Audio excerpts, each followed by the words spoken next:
Recording in progress. All right, welcome everyone. I'd like to call this meeting to order for the Corporation of Township of Puslinch on September 27th, 2023. And I'll begin with roll call. Councillor Goyda. Present. Councillor Spoulos. Present. Councillor Bailey. Present. And Councillor Hurst. Present. Excellent. This will now begin our moment of reflection.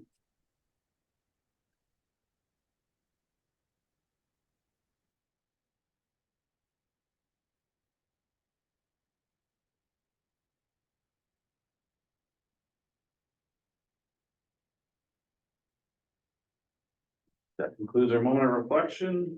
Ms. White Fox, do you have confirmation of the agenda, please? The council approves the September 27, 2023 agenda and addendum as circulated, and the council approves the additions to the agenda as follows. Consent items 6.1.8, questions received from council, seeking additional information and the corresponding responses provided by staff. And the council approved the change to the order of business to advance item 9.3.1, report ADM 2023-049, our telecommunication tower report regarding 7424 Wellington Road 34 to directly following delegations. Excellent. Can I get a move for that, please? Councillor Spoulos, Councillor Goyda, any comments, questions? All in favor? All right, that's carried. Do we have any disclosure of pecuniary interest today? Right, seeing none, I believe we're gonna go right into our MTO delegation. Just before we start that, and you're working away, Ms. White Fox, I just wanna give a big thank you to Public Works staff, Mr. Fowler, yourself and your staff, Mr. Patterson. I believe he's our new facility operator, brought us a skill set with him that was able to enable us to be in here today. This is the first time we've been in council chambers for approximately 3 years.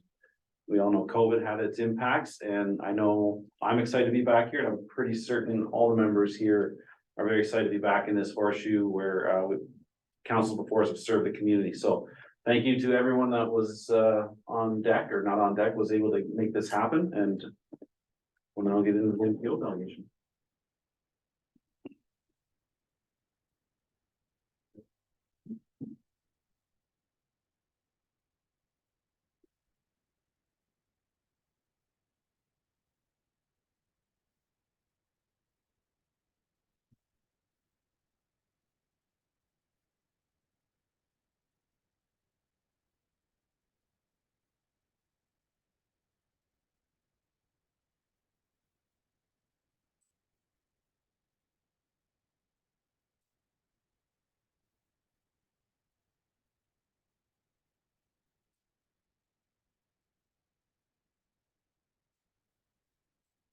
Over, right?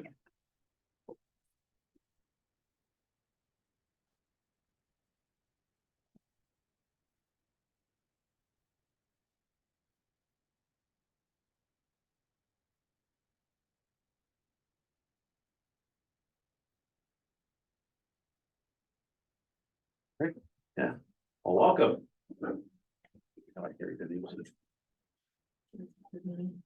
Hi, Julia. Will you be Good morning. leading Can you us? hear me? Yes, we can. Floor is yours. Okay, great. Well, thank you for having me, everyone. It's nice to meet you virtually. My name is Julia Salvini. I'm a transportation consultant based out of Kitchener. And I've been reviewing some of these materials that the MTO has provided and speaking with MTO staff. I've been speaking with Councillor Spoulos and staff at the township. And I'm here to give you a bit of an update on the Highway 6 construction in response to some of the questions that have been raised by council.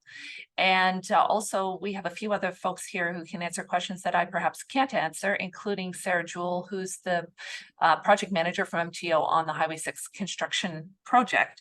So with your blessing, Mr. Chair, I'll just give an overview, and then if there are any questions, they can be directed at me, they can be directed at staff. Absolutely. And also Sarah. Great. So I'm going to pull up a map just to help. I think I have the ability to share here.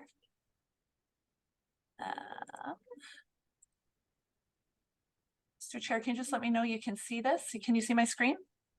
Yes, we can. Perfect. Okay. So we have a map here of the highway construction. Just for orientation, here is Highway 401. Here's Highway 6 going up to the north. So the north is on the right side of my page. And just move you guys over here. Okay. So what's happening right now, for those of you who've had a chance to drive through the area, the bridge over the 401 where the new interchange is going has been mostly built. What you'll see now is there's a lot of grading going on for where the ramps are going to be placed on either side of the interchange. So the majority of the construction at this point is limited to the interchange itself and what we're calling the new mid-block road, which connects from Wellington Road 34 over to Concession Road number 7. So that's what's going on in 2023.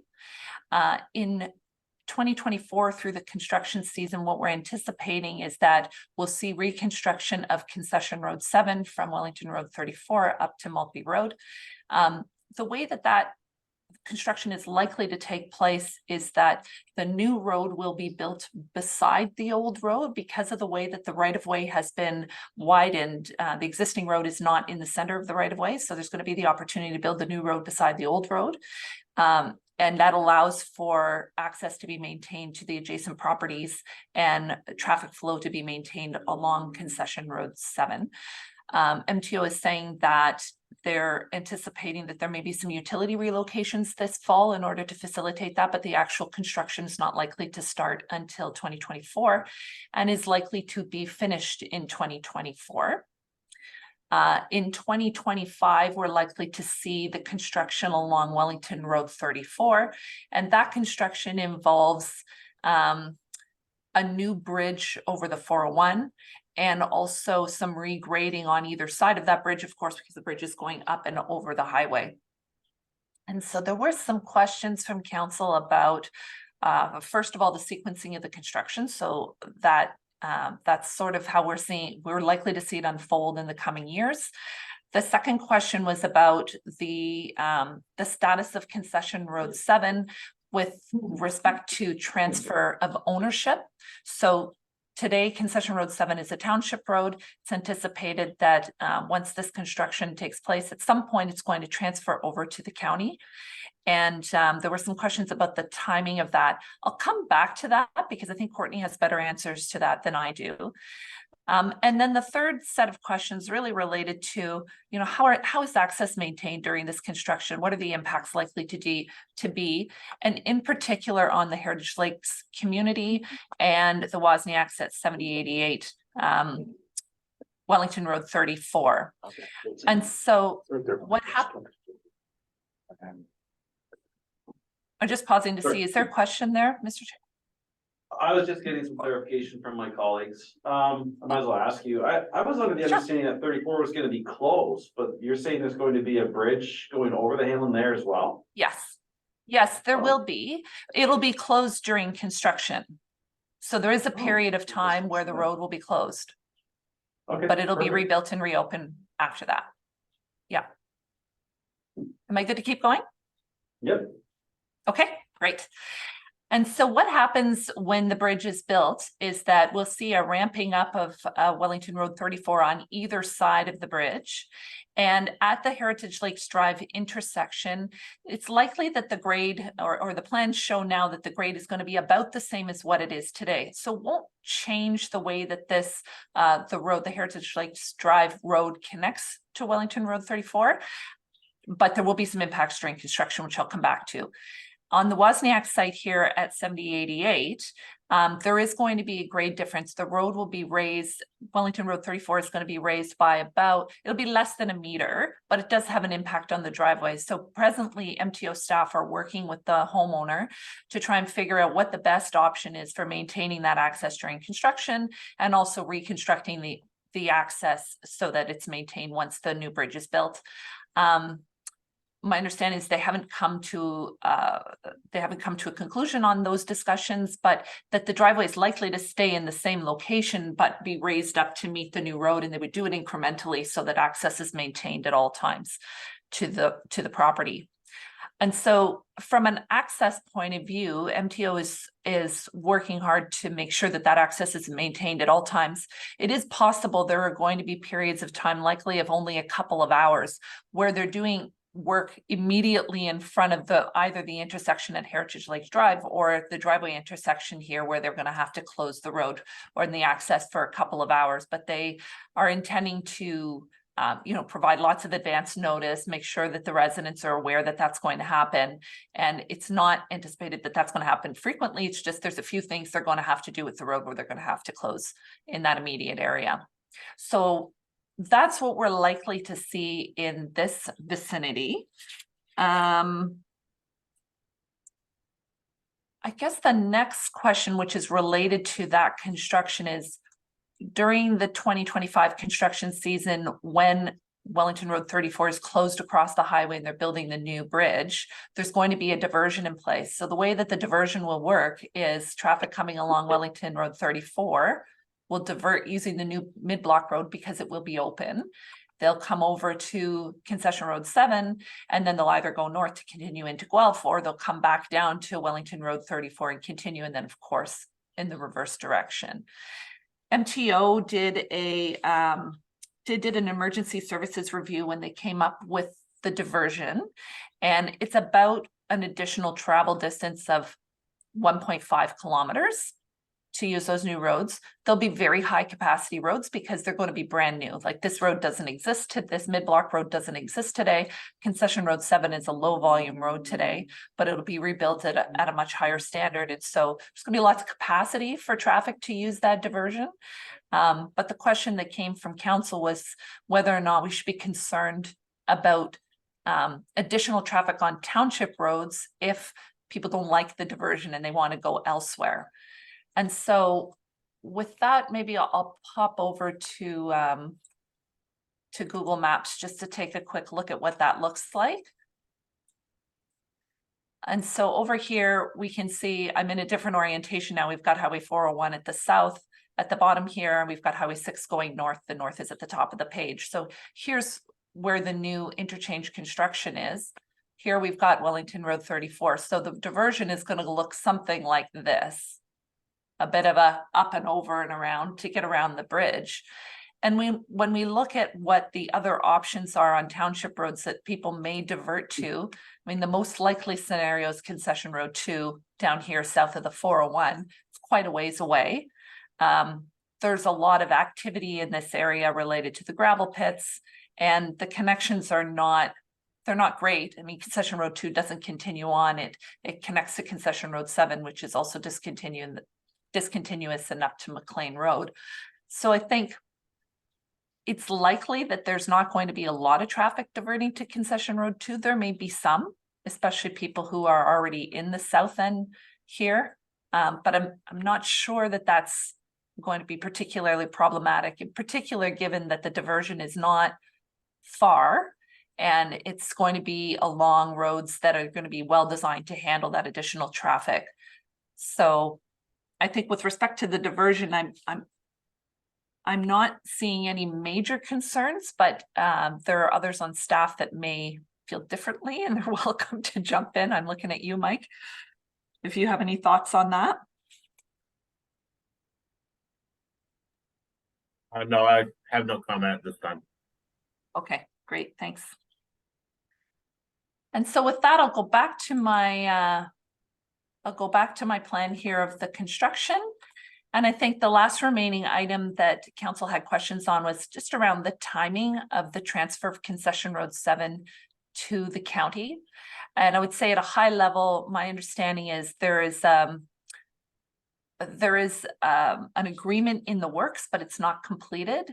And Courtney, I'll let you speak a little bit more to that about what's likely to happen. But what we think is most likely is that it'll happen sometime around when the Concession Road 7 construction is finished. So there's a sequence of events that happen sort of all at the same time. All at the same time, Concession Road 7 will be finished and the interchange will open and the Maltby Road intersection will close and the Wellington Road 34 intersection will close. So there's a number of things that have to happen all together because they can't operate all together. Like the new interchange can't operate at the same time as Maltby Road. It can't operate at the same time as Wellington Road 34. And so all of that has to happen right at the same time. And we're thinking that that's around the same time that the transfer is going to happen to the county.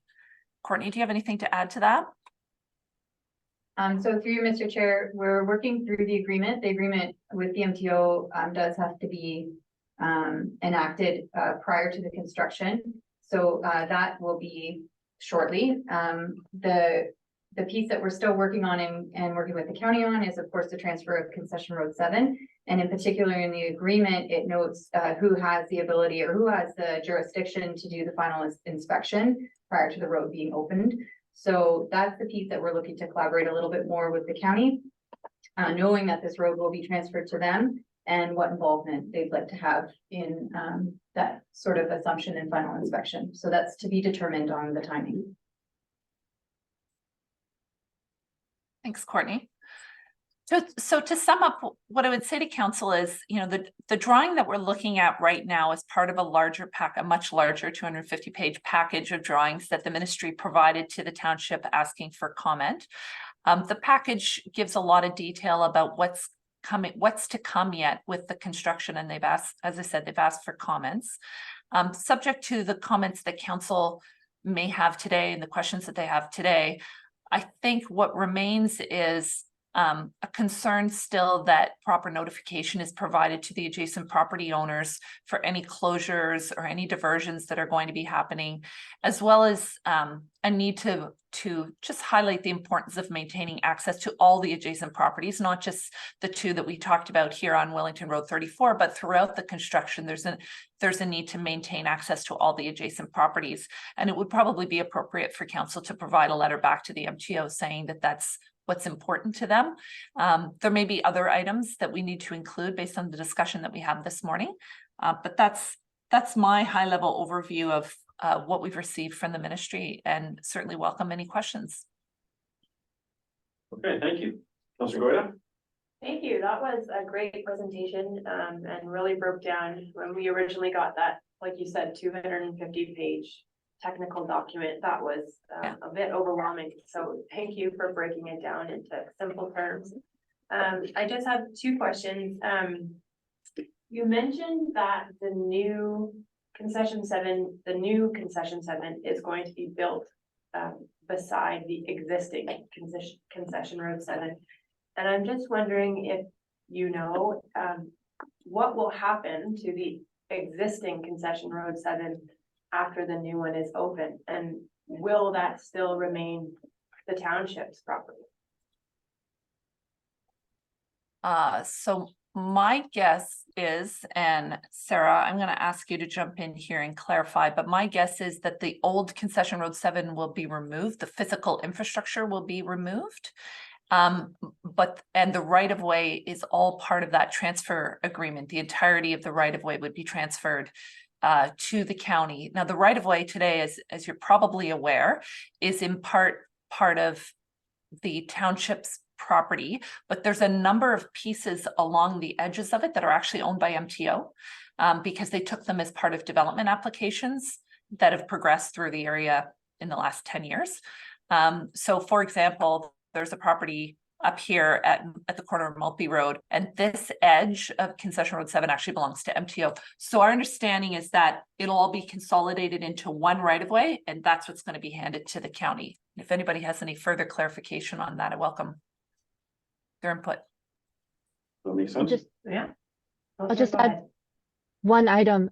So the road is able to be built beside the existing concession 7 for part of it, but we do tie in.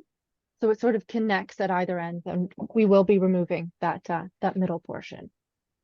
And it'll just be graded out to have a bit more gentle slopes. Okay, great.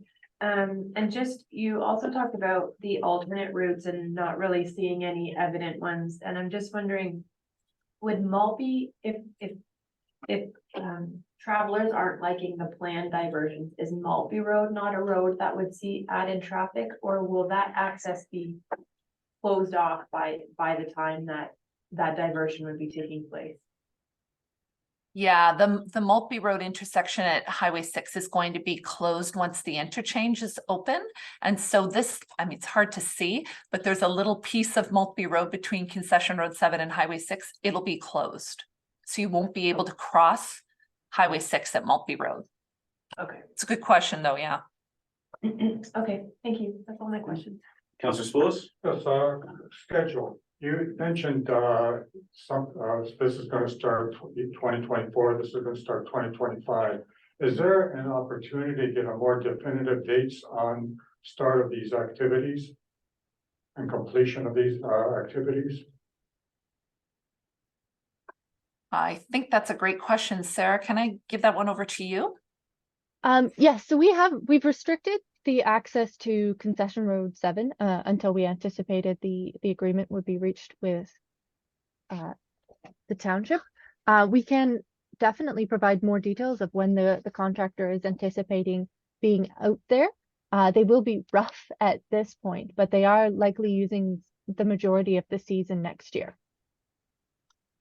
Okay, so that'll be beneficial, I think, for us to alert our constituents that this is happening. Second question relates to concession 7. In your drawing, you show it from Maltby all the way down to Wellington 34. Is the intent that the county will take over the entire stretch or only the stretch south of the interchange?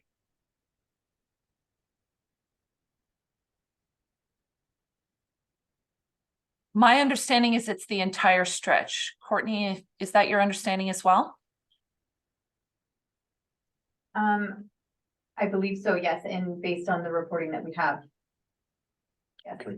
And lastly, I couldn't read your drawing. You're still showing a roundabout at 34 and concession 7. And I assume that'll be part of the reconstruction of concession 7. Yes, there's a roundabout still shown at that intersection. I'm guessing, and Sarah, you can clarify, I think part of it will be built with the CR7 construction, but part of it will be built with the Wellington Road 34. Is it going to be a 2-year construction at that intersection, Sarah? I believe that is what the current schedule is showing, depending on their ability to start or any conflicts from utilities, they may be able to speed that up. Great, thank you. Very good. Councilor Bailey? Thank you. Just a question on, when the new bridge is going on, when the new bridge on 34 is going over the Hanlon, you talked about the diversion. Do you have a timeline of how long that diversion would be? Yeah, so the construction of Wellington Road 34 bridge over the highway is expected to take the entirety of the 2025 construction season. So it'll be whatever that is, you know, from whenever they can get into the ground, beyond that. Although actually, I'll ask a point of clarification to Sarah. If you have to close that intersection when the interchange opens, is that diversion going to be in place through 2024 as well? So in 2024, the interchange won't be open. Oh, right. Because the work will be working on concession 7 still. And we do have sort of a, I think I can't remember if it's a 7 or 9 month window that we've been working with for Wellington to have the bridge constructed. Thanks for that clarification. I was getting my dates mixed up. Right. So the interchange doesn't close until concession road 7 is finished, which is the end of 2024. So when you open the interchange at the end of 2024 and you close Maltby Road and Wellington Road 34 at the highway, that's when the diversion goes into play. Is that correct? Yeah, so if they can do winter work on that intersection and they want to close it for the winter and complete that, that is the plan. It's sort of depending on how construction goes, if we want to open the interchange immediately at the end of 24 or at the beginning of 25.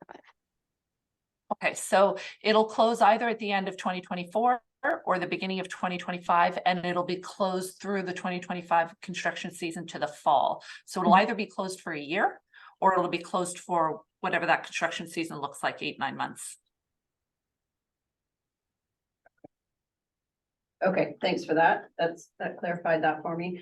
You mentioned the notification to neighbors and the importance of that. I'm just wondering, are there mobile digital signs available that, you know, if a need comes up or if we want to increase communication to the traveling public, that we have access to borrow? Sarah, I think that's a question for you. We do have, I believe some PVMS plans, but they're more for the closures, when we push the girders on and when Highway 6 is closed completely. There are static signs, that we place before the intersection is closed. But I don't believe that they are, the fancy ones that sort of change their wording. But I can look into what specifically is planned and get back to you on that. We have also offered up communications that can be posted on Pestilential's website to help advise the traveling public in the area of what is planned. Yeah, I think that would be really great. I mean, more communication, the better. And I know the traveling public's also curious, you know, what's going on? I wonder what's happening, and if there was just sort of, you know, increased signage that just lets everyone know what stage we're at or what's happening. Did you say the link or you'd have information that we could be putting on our website?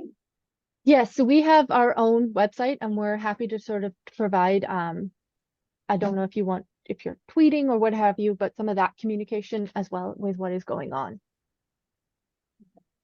The staff, I really like that idea of having a link for the public to see.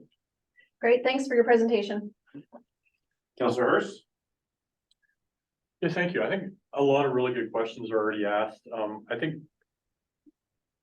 really don't have any questions specific to the construction project. I think maybe 3 comments would be: 1, this is a very major reconstruction project, and I would very much encourage a plain language schedule of activities over the course of the next 3 years, so that both local residents as well as the commuter population have a very clear understanding of what's coming in 3 months and 6 months and 12 months. Because I think that's really important to communicate the work that's being done, but also to alleviate the frustrations that exist when their typical commuter routes have been modified. So I would encourage staff to work with your counterparts to develop a very clear, plain language comm strategy.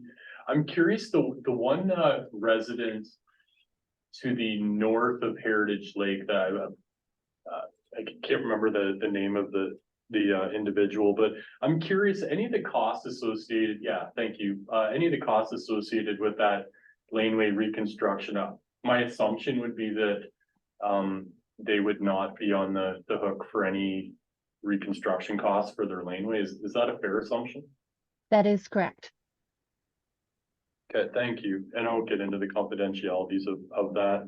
And I think maybe my last comment would be just the sinking of the closure of Maltby concession 4 and then the interchange and how that all works with concession 7. I think for staff, if we're doing an open house at some point, I think this would be a really great opportunity to walk residents through the sinking procedures of when this will happen, so that it doesn't come as a surprise that one day, all of a sudden there's barricades up type of thing. So I think just in the essence of making sure that residents are well aware of the impacts in their day-to-day life, both permanently as well as temporarily due to this, I would just encourage that at the right forum, via an open house or a public meeting.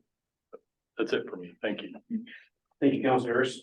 I have a few questions. One's for Sarah.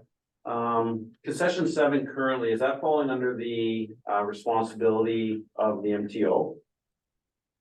Not currently, no. So, Mr. Fowler, we have maintenance responsibilities on concession 7 currently?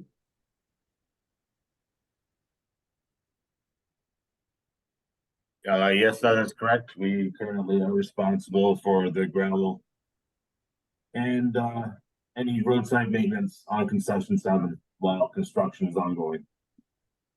Okay, is concession 7 closed for local traffic only, or is it still a travelable route? It's still maintained as a travelable route. both for local access and for access to the mid-block construction site. Once the MTO takes possession for construction of concession 7, it will be open to local residents only, with all other traffic being restricted. Yeah, thank you. This question's for Sarah at the MTO. The westerly road that's going to be constructed, is it considered a road or is it considered a ramp? It's a fun hybrid of those. The mid-block connection road, the ramp portion of it is sort of bullnose to bullnose, so it is the majority of it. There's a little bit of the dog leg, I'll call it, on the west side that is road. Okay, so do we have any confirmation from the MTO that we'd have high level access to that road to service our employment lands in the area? Yep, we previously have had discussions about where that connection could take place. And that is sort of on the near the bend, I'll say, is sort of where we had our previous discussions with Glenn on where that would be. Do we have that documented? But that was Okay, sort I of just- It- our our discussions fine. Sorry, go ahead. depend on the volume of the developments. So it was hard to say exactly what that connection would look like. Okay, it's just good to know it's not a hard no at this point. The concession 4 access, there's been some discussion here at council about leaving that access open southbound on the Hanlon until if there are other access opportunities developed for our employment lands. Has that been discussed with staff? And has there been a decision made on that? We've reviewed that internally, and it's very, very close to the ramps that don't meet our access guidelines. Okay, so have you provided that response to our staff? I believe our response has come back. If not, could we have copy of those guidelines and how that leaving that access open doesn't fit those guidelines, We can- please? Yep, we can provide another response. Oh, and I guess this would be for staff, but it's building on Councillor Hurst's comments that notification and about the traffic and the changes in the area. City of Guelph recently had one of their OPAs approved by the province, and in that it mandated that the city discuss and work through traffic concerns with the neighboring municipalities. So as this component of our township is coming to fruition, traffic is going to change. So I'd like to start those discussions with the city of Guelph. Primarily around this, but also as a broader discussion around traffic from the city as mandated through their approvals from the province. Do we need a resolution? Through you, Mr. Chair, staff can take that away. Our traffic consultant, Julia Salvini, is assisting us with some similar work along our town line there, so we can take that away. I believe that's it for my notes. Do we have resolutions to receive this? Thank you for your time today. So through you, Mr. Chair, draft comments were circulated to council prepared by our traffic consultant. And so the resolution that's been prepared is a correspondence item 10.1 regarding the Hanlon Express Way mid-block interchange presentation by Salvini Consulting and NPO be received, and the council directs staff to submit comments prepared by Salvini Consulting to the MTO attached as Schedule A to the council meeting minutes. And can you capture the comments from council? Yes, certainly. So I'd like to ensure that we have an up-to-date schedule from the MTO that our staff can parse into, as Councillor Hurst saying, into plain language to our residents. any opportunities for increased communication. Speak up. Just a little louder. Yeah, just making sure we have increased communication opportunity when available. So Councillor Bailey, you mentioned borrowing signage, but I would prefer to see it that the MTO be receptive of requests from the township to install mobile custom signage. They have more resources available to deploy those and maintain them versus our staff. Is that Yeah, that was my intention, was to use their signage and have them be installing it upon request. anyone to add, Councillor Goida or Okay. Councillor Hurst? And capture the traffic component discussions with City of Guelph. Get that started sooner rather than later. Are you comfortable with that? Can you mover, please? Councillor Hurst, seconder, Councillor Splos, last chance. All in favor? All right, that's carried. Thank you. All right, I believe we are moving on to Miss Wilhelm. We're even a little bit early.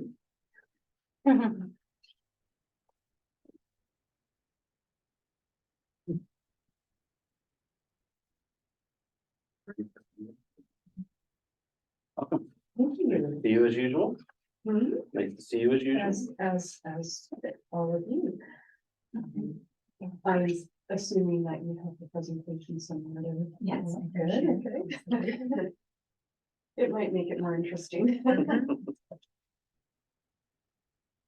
While you're getting that,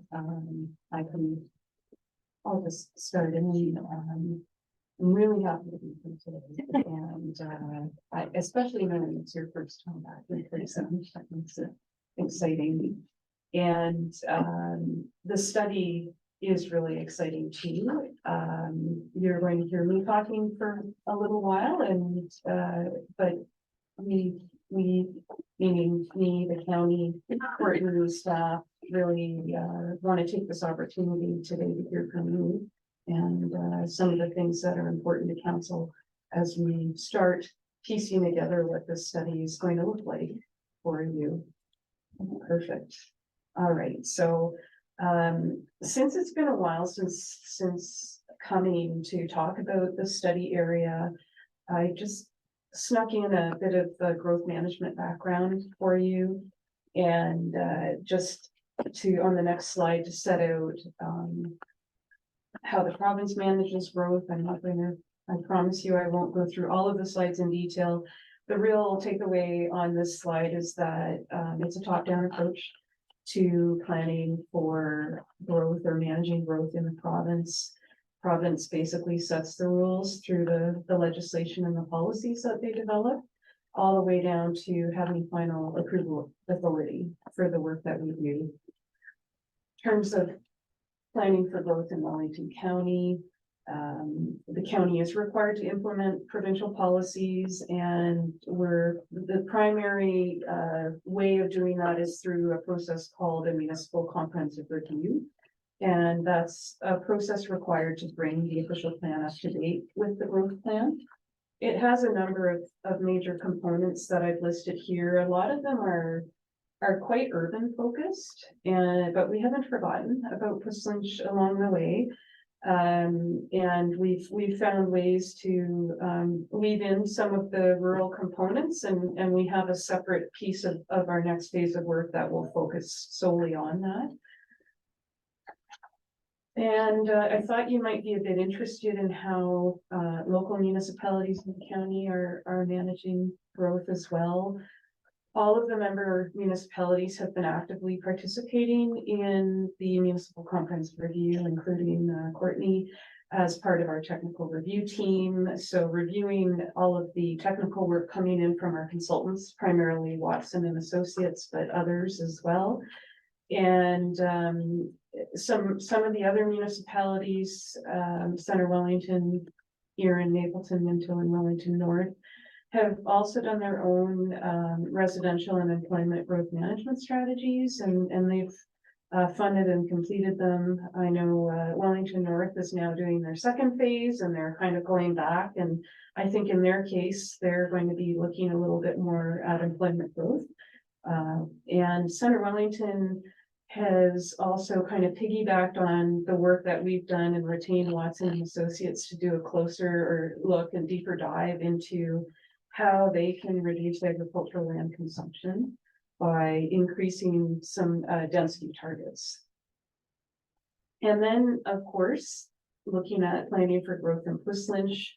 Like I said, there's a really urban focus on growth management, again, because of the growth management plan that applies to our area, which also captures Hamilton and the Greater Toronto area. So it doesn't always hit the mark for rural needs. So we did ask Watson and Associates to do some additional analysis for us so that we could get a better handle on need for rural industrial land in Swiss Lynch, and they confirmed a minimum need of 30 hectares.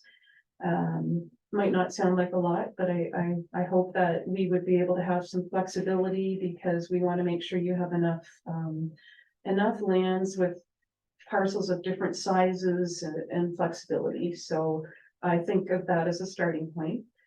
And I guess the positive news here is that the county has set budget aside to contribute toward the cost of that study. And that's important, obviously, for the township, but also because we recognize the importance of the employment areas in Swiss Lynch to the county as a whole. And so there was full support from planning committee for that. And I'll talk about that a little bit later toward the end of the presentation. But Swiss Lynch is the only municipality in the county that's receiving support for that kind of growth management work. So then about the study, starting with why the study was created.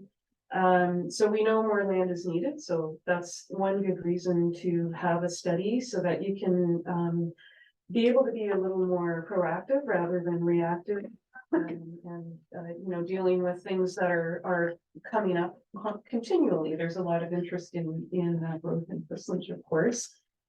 But really one of the key reasons is that the provincial growth environment or the policy environment for rural employment land is very prohibitive. And so in our consultations with the province, we were hearing that we needed to update the official plan to reflect the policy that we've excerpted there, which essentially, just to unpack it a little bit for you, is quite limiting. It basically restricts rural employment areas to those that were designated in 2006. And places restrictions on how much they can be expanded, and it ties those expansions to be limited to those which support existing businesses. And you know, the county, and I'm sure the township as well, that raises a number of concerns about those limitations. And so we knew we needed to consider new options, and that's the key area. And then the second reason, and around the same time these conversations were happening, the province released a Greenbelt study back in 2021, and that's where they were looking to expand the Greenbelt further into Wellington County. And so this graphic, the light green is showing the current Greenbelt plan in Swiss Lynch, and then the dark green is showing where the expansion is, or the study area that the province was looking at the time. So it pretty much almost would cover the entire municipality. And so that was another reason why there was an urgency to start looking at ways to allow for Swiss Lynch to grow and be stable and have a future. Just a quick update on the status of the Greenbelt expansion. I know some of this is not new information, but I just wanted to make sure that you all knew. In 2022, there was an addition of 7,000 acres of land in Erin to the Greenbelt. And I know that's been in the news a lot, and Erin wasn't often named, but Erin is where those 15 removals were made up for. So the province took out a number of properties, and to, I guess, to balance that out, they added land to Erin and Urban River Valleys. The province, of course, has been in the news recently about those removals, and they're now signaling that they're going to put them back. It at least based on listening to press conferences and what's happening in the media, it doesn't sound like they're going to remove the Erin lands. It sounds like they're intent on keeping them there. Which I guess may be more of a good news story for them, but it certainly raises questions in my mind about when they're signaling about possibly fast tracking their review that's due in 2025. And it's unclear what sorts of things they might look at, but it certainly raises the question about, would they revisit some of their proposals from the past to add additional lands, and I think that's a very good reason for us to be talking today as well. I have to spend a little bit of time on the name, and with an apology, of course. There were good reasons for the name, and part of it was there were a lot of conversations with provincial staff about how to further this idea. And so we had to use certain words to make it kind of make sense in the policy world. So the regionally significant economic development study area, believe it or not, it's a new term, and it's a new policy approach that was created by the county to help support future growth in Portsmouth. It is unique to the province, and we did do a lot of research and work finding other policies that might help give us leverage to come up with this one. The regionally significant component is really to recognize how key and critical this area is to Portsmouth and also to the county as a whole. Economic development is just simply capturing that we want to plan and protect for the economic and employment opportunities that come to Portsmouth, and look for places to be able to put them. And then study area, it's not a township wide study. It is within a specified geographic area. And what the policy says is, well, first of all, this is good news. It's now in the official plan.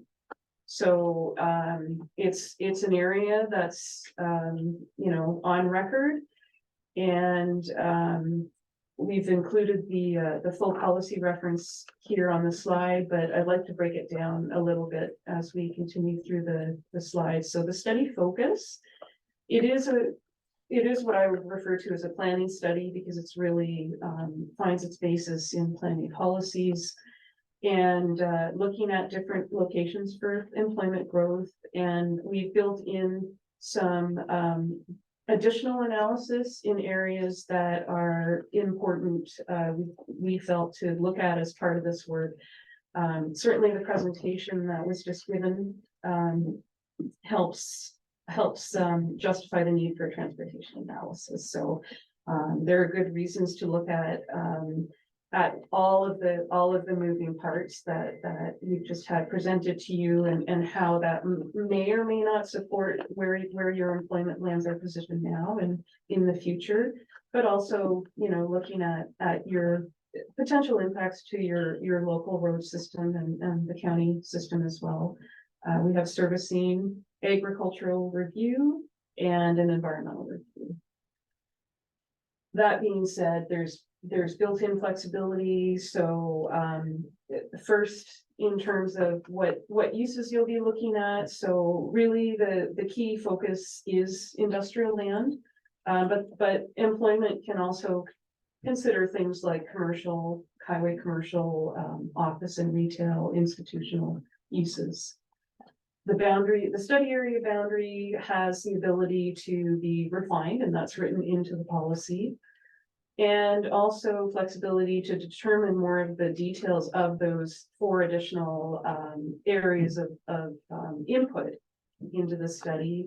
And again, just to reinforce, we really want to hear from council today and from staff at the end of this presentation at the desire of the chair, and then also obviously in the future too. So this is our first start. I brought back some content on the study area boundary. This has been presented to you before. I think, knowing that there was a new council member, I wanted to make sure that we had this kind of built into the presentation. I'm not going to spend time going through it. It's just there for your reference. But the last bullet being that we did intentionally oversize the area to give options, flexibility, and in identifying your future employment areas.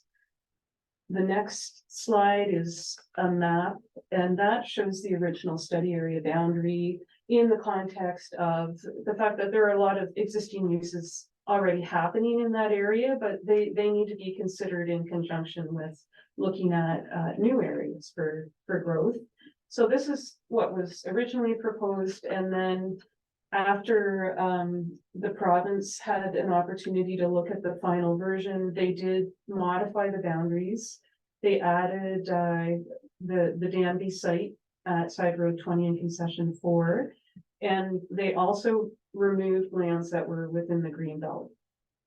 So there was no consultation or even advance warning of those changes.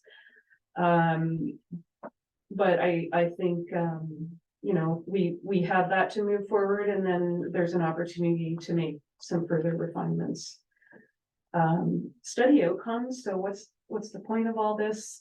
We do expect that the study would lead to an opportunity or an official plan amendment that would implement parts of the study and make more land available for development.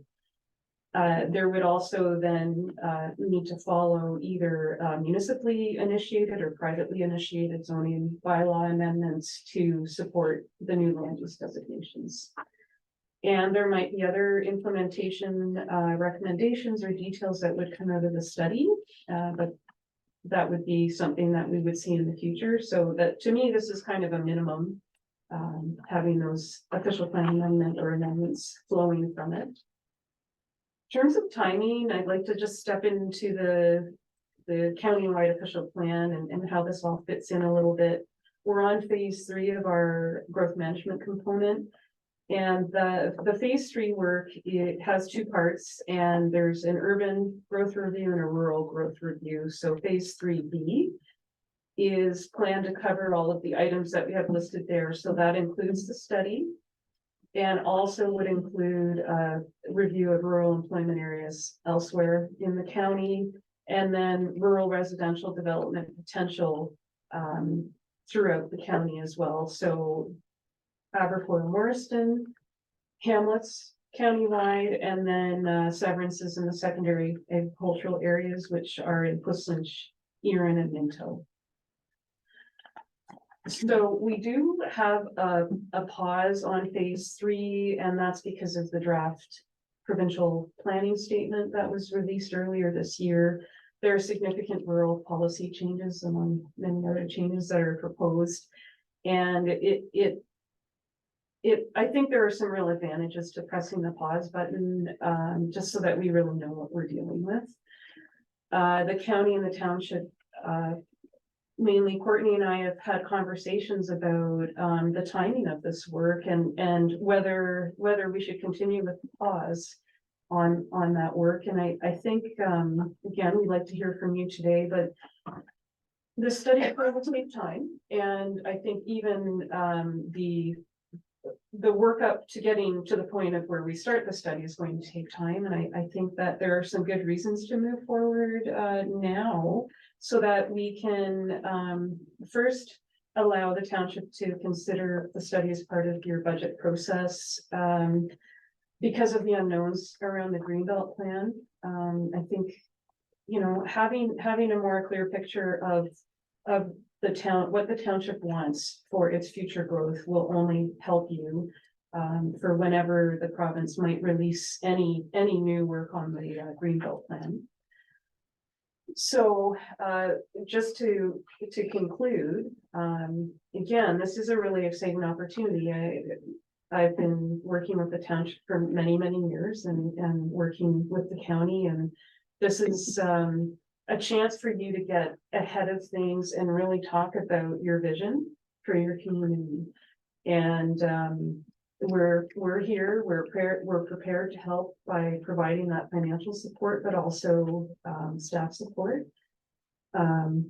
Mainly me, but I have people, you know, in an office behind me that can help, and we've already talked about the fact that we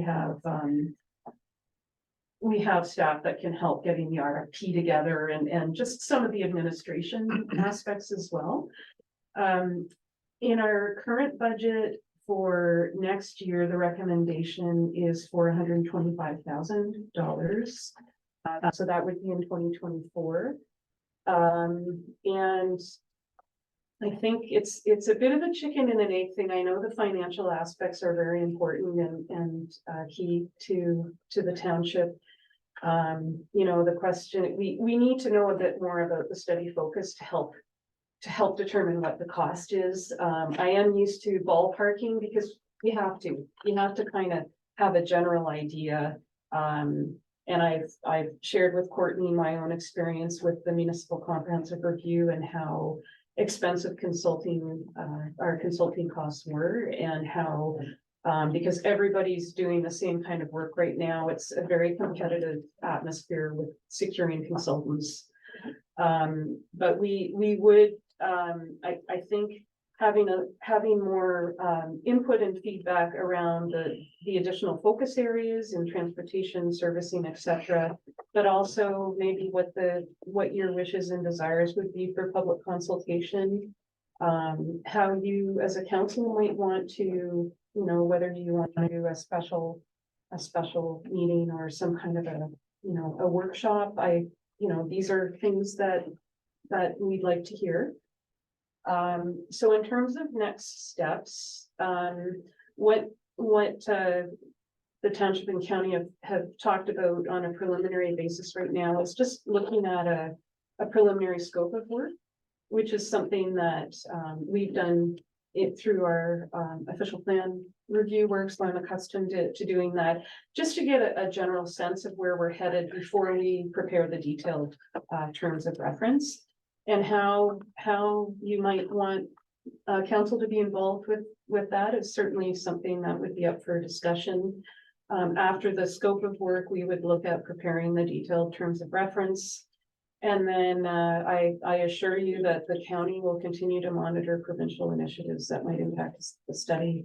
Where every day is a different day. And things are changing rapidly, and I like puzzles and I like a challenge, so I really enjoy this work. So we'll make sure that we're taking advantage of any opportunities. And just, I guess, to close, if there are concerns about the cost of the study or keeping costs down, we can talk about finding better ways to make sure that we can try to keep things as scoped as we need to be. We don't want to turn this into something bigger than it needs to be. But we also want it to hit on the technical areas that are important to council. So we can build this and put something together for you. I think that's not a very elegant end to my presentation, but I'll leave it at that, and with a thank you for having me here. Well, thank you, Sarah. You did a great presentation, and I'm sure there's going to be some good discussion around the horseshoe, and I'll just open up to council. Okay. Let's go ahead. Thank you for coming today. This is very exciting. I'm sure in the planning world, this is like riveting stuff. It is. Just a couple questions. The section of the area, the economic area that is between Side Road 20 and the Hanlon. That's sort of an area we were just discussing in our last presentation. That whole sort of block is encompassed in the study area, but with this ramp coming off the Hanlon up to 34. Right now, it's kind of landlocked, and you talked about the transportation part of the study. Is that something that will be looked at in terms of how that whole section can be accessed? Through you, Mr. Mayor, absolutely. I mean, that's probably the Highway 401 and Highway 6, like the bypass and all of the improvements associated with it would be the key reason why we included a transportation component. Okay, and will that involve collaboration with the MTO to, to determine what they may be open to? Yeah. You tell me, and I think that makes good sense because it sounds like you're getting updates, things change. Timing can change and certainly, one of the things that we would pull together for typical terms of reference would be source documents for the consultant to look through. Okay. And I think any information that Courtney has from MTO that provides their position on particular matters that you've already been dealing with, we would very much want to include that too. Okay. Yeah. Good. I hope this doesn't sound like a silly question, but the land that will form part of that will be the study area, or eventually just the area.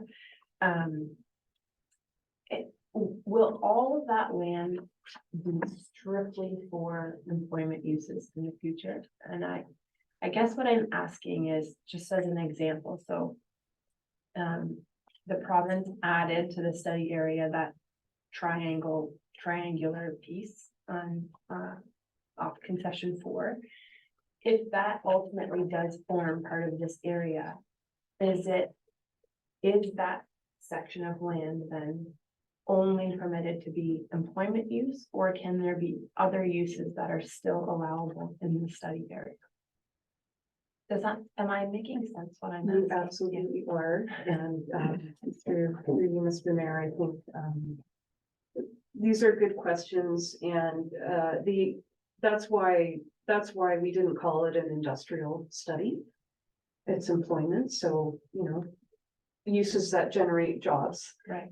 Is one way of thinking about it, and we want this to be flexible, and so that would be my answer to that part. I also meant to mention in the presentation, the part when we talk about refining the study area limits, I would just throw it as a suggestion that the province removed a number of acres of land from the Greenbelt, and not all of them are developable, but I think it would make sense to try to add some additional lands to make up for that removal, just to give you more flexibility if council desires to have refinements to the study area boundary. I think in fairness, we should take into consideration the removal. So I know that's Right. a little bit off. I just maybe interject slightly too. We also have, as part of 3B, we're going to have hamlet boundary reviews. It's my understanding that we can potentially designate new settlement areas. So we're going to have opportunities for residential growth. Yeah. And we might go forward with this, but residential could be coming online later. We don't know. Yeah, There's just a lot of. That's what I mean. I was like, I don't know if this is a silly question, but I just wanted to understand that this area there will be no residential growth in this area. I would not, I wouldn't say no. Okay. Yeah, I think, obviously matters of compatibility and things like that would need to be looked at. I think that, Courtney and I have talked about this as well, like the employment focus of the study is important. But it doesn't mean that we might not have residential in the back of our mind, or thinking about making sure that we're thinking about compatibility and what might happen down the road. Okay, thank you. And I guess really the last question, which I think you pretty much answered. This is more for staff, is the budgeting component of it. I was gonna ask, how much is this gonna cost, but 125,000 at least, that's for next year, is that correct? That's like the starting amount? Right, Yeah. I always find budget conversations Yeah, awkward I know. because it isn't the world I normally live in, and I think what I maybe didn't hit on as clearly as I could have in the presentation is that the intention was for there to be contribution from the municipality as Okay, well. okay. And so the amount that I've mentioned is in the county budget. Okay, Yeah. but we'll be looking at that as part of our 2024 budget and possible funding sources for that. So through you, Mr. Chair, yes, there was already some funding that was allocated, I think around $30,000, a portion of it being grant funding through the county. Just in high level discussions with the county already, estimating around 200,000 for a study of this, what it's scoped at right now. So there would be additional contributions for the 2024 budget. For today's purposes, we are looking to sort of get started with developing, an RFP and getting sort of that administrative side kick-started. Thinking that the study could take, it could commence early 2024, given that we do have some constraints around timing. So out of today, the direction from council is we can work through our budget more around where that funding would come from and what that is, but we would like some direction today to get started on the administrative side of the RFP. Could I also add to that? I would feel comfortable taking the perspective that we're 50% partner in these studies, so whatever they budgeted equal that. Yeah. Now, in the background, we might try to ask nicely to change that from 50-50 to 60-40, whether that would happen or not, but at a minimum, 50-50, so you're seeing what they're budgeting, we have 30, there's a shortfall there. Yep. And have staff look into finding resources of that funding. Okay. Is that a fair statement? It is. Yeah, and I think the important thing is that, we're here to work. And there's, nothing is written in stone, and we'll definitely continue conversations, about this. Okay, thanks. Councilor Spools?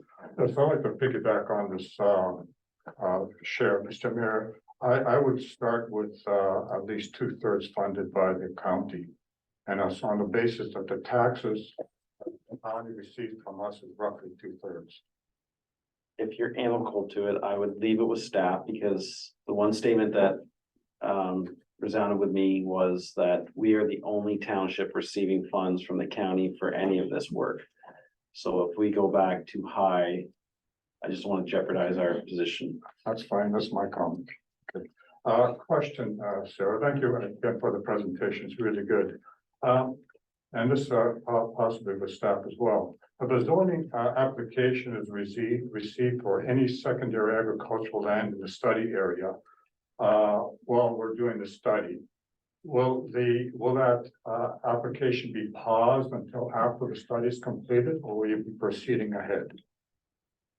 I appreciate that question, and what the intention isn't to cause any delays with any other development applications that it would be subject to the policies of the day. But unless the township wanted to create a pause, there's a way that you can do that through an interim control bylaw. But no, an application would be processed. But it would be subject to what we feel are pretty restrictive policies in place right now, depending on what they wanted to do. Okay. Presentation. This presentation is really good. Will that be available on the website for our residents to have a look at after the meeting? So through Mr. Chair, I believe we can make it available. I would just want to just speak with the county on that, but it certainly could be posted within minutes. And I'd like to reiterate, Mr. Mayor, that this costing of the study the county is gonna receive 2/3 of the, of our taxes related to whatever happens in this area, and I think, that should be at least a goal. Perhaps we can start at 50-50, but, Well, staff can take it away and they can ask, great. And, report back is still. sure, that's fine, as long as it's a goal. Okay, that's all I have, thank you. Okay, thank you.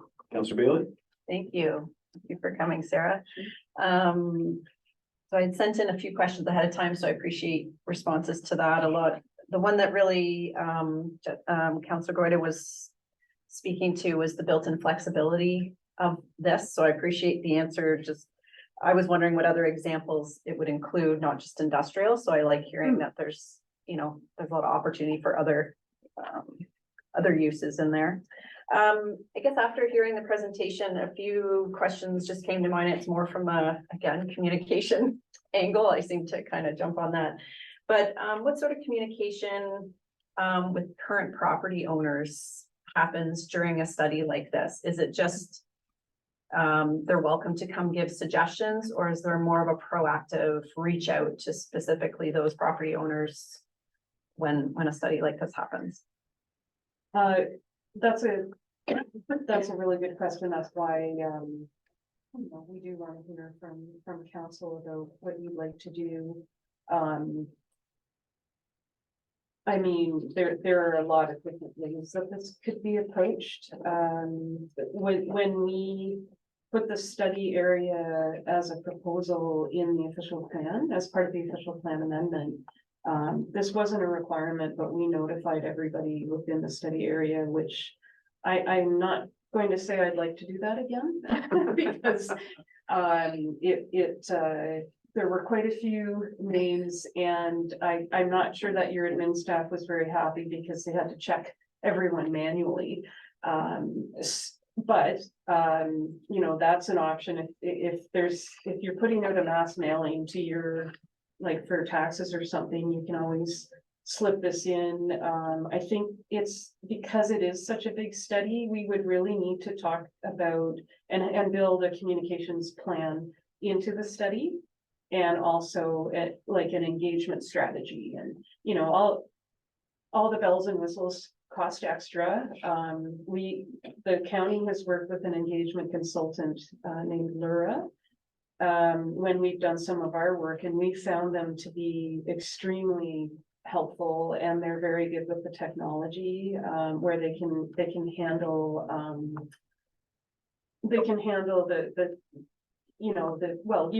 you can do that. We don't do hybrid meetings at the county, so that gets me a little nervous, a little hot under the collar, but so I think we can talk about some different options and think about how much value that would bring to the study versus how much it might cost. And I think there are a lot of different things that we can do, even having drop-in time at the library, or different ways that, or planner on call, or things like that. So I'd be quite interested in hearing from council about what you might like to see for that too. Yeah, I think that's a really important component that be good to discuss. So on sort of I'm sort of thinking ahead on the flip side, what sort of partnership is there with the economic development branch of the county, sort of in this planning and then in this discussion for, say, promotion, once some of these lands are established? What's sort of at the end, in terms of promoting this? And we've got lands designated. Now we need people to come and and use them. So how do we ensure that that's happening? Through Mr. Mayor, I don't think you're gonna have many problems with that. That's just been my experience in Puslinch. I think having designated land available is going to be wonderful. Our economic development staff are providing financial support to the study as well. As I think $25,000 of the 30 that the township has earmarked, and that could be one of the recommendations coming out of the study when the consultants work on it. If that's something that's important to you, or even how you as a municipality might also work on that. But the planning department has been, myself and some other staff meet with economic development staff, and we've been working on making sure that our employment inventory, so we inventory every piece of employment land throughout the county, and we have the status of whether it's vacant, designated, zoned, developed. And so we're continually tracking that, and we're making that information available to them in a better way. And I think, thanks for bringing it up, because I think the earlier that we have these ideas, easier it is to build it in. And certainly the county is very interested in this study, like not just from a planning perspective. ECDEV is interested, finance is interested. We all do see that value of the employment lands and what Whistling brings. So we'll definitely want to support that. Yeah. And then just my last comment, I think it ties into the vision, you mentioned, what is the vision for this? And I think we need to decide what our goals are for what we want as an outcome of it. And it would be nice to have a variety of different employment opportunities, not just what we see a lot of already in Whistling, so we need to be able to, at this point, be able to get that big variety of different economic opportunities. If I could speak to that, if you don't mind, I think that now is the opportunity where, we can continue with our current industrial designation. I think we've talked about, adding your employment land to an enlarged, settlement area of Aberfoyle. Like there are planning ways of protecting you, but then also, are there different employment categories that we need to build into the official plan that recognize that Whistling might need a prestige industrial designation, that it is for, not for logistics facilities, and then maybe the heavier industrial or there's a place for that, but here's where it goes, and here are some of the things that we would expect a developer to provide if they're going to be doing that or locating that. So that's the exciting part, because this will be a made in Whistling solution for you. Great, thank you. Councilor Hurst? Thank you. This has been exciting from my standpoint. I like hearing about this type of stuff, and maybe a couple things that come to mind. I think it's really important collectively from a community standpoint that we have a shared vision of what we want this to be, both today and into the future. And I think that's really important. And in my mind, a couple filters come to mind, and I try not to get into development stages at this point, but we're in a unique geography where we're at right now that is quite different from every other municipality in Wellington County. So I think that's really interesting. We have a ton of strategic opportunities, and I think you teased it out. To me, it's the right type of development, the desirable type of development. Without sounding negative, in my mind, that doesn't include parking lots for trailers. So I think that's something that I would be quite interested in from an employment standpoint. The other one I think is an important filter is the impact on tax rates moving forward too. And we know that different economic development or different organizations and businesses have different tax rates, and I think that's an important filter from our standpoint in terms of looking at what an economic development plan or an employment plan may look like for this community. I think that's really important from my standpoint. I would love if we could incorporate some aspect of what a Highway 6 bypass may look like in the future and impact on employment. I think that would be a fantastic opportunity for us to use that as part of advocacy efforts to have the provincial government move on the Highway 6 bypass. So not specific to this one, but I think there's a lot of good opportunities to lever that. And I think this, in my mind, is maybe my last comment here. Community engagement is vital to this, and I think I heard it a couple times and I'd really want to hammer home the emphasis on engagement. This is a plan, you know, ultimately as counselors and the mayor and staff, we kind of provide direction and guidance, but ultimately, in my mind, it's something you need to live within the community. And if we don't have engagement and really take a focused effort on doing that, you know, we're hitting doubles when we should be hitting home runs type of thing in my mind. So I think those are just a couple comments from my perspective. I think, you know, the whole provincial planning circus that's taking place right now, I think we'll probably see some direction in this fall legislative window at Queen's Park. But in my mind, from a budget standpoint, I'd maybe encourage staff to look at what can we do now or in the next budget cycle that a lot of this provincial planning direction may not impact, and move forward with that. And some of the other aspects, and you know this better than I do, but some of the other ones that were maybe awaiting direction or where direction's unclear in terms of like the greenbelt swaps and what this all looks like. Maybe that is a 2024 an outward project, but I think this is really important just to keep moving forward on it. And maybe from a budget standpoint, there's something we can piggyback into 2 budget cycles and split the difference or something like that. So just some comments from my standpoint. My last question would be is the Center Wellington management strategy, is it finalized? And if so, is that something we could review? That's a great question, and I don't think so.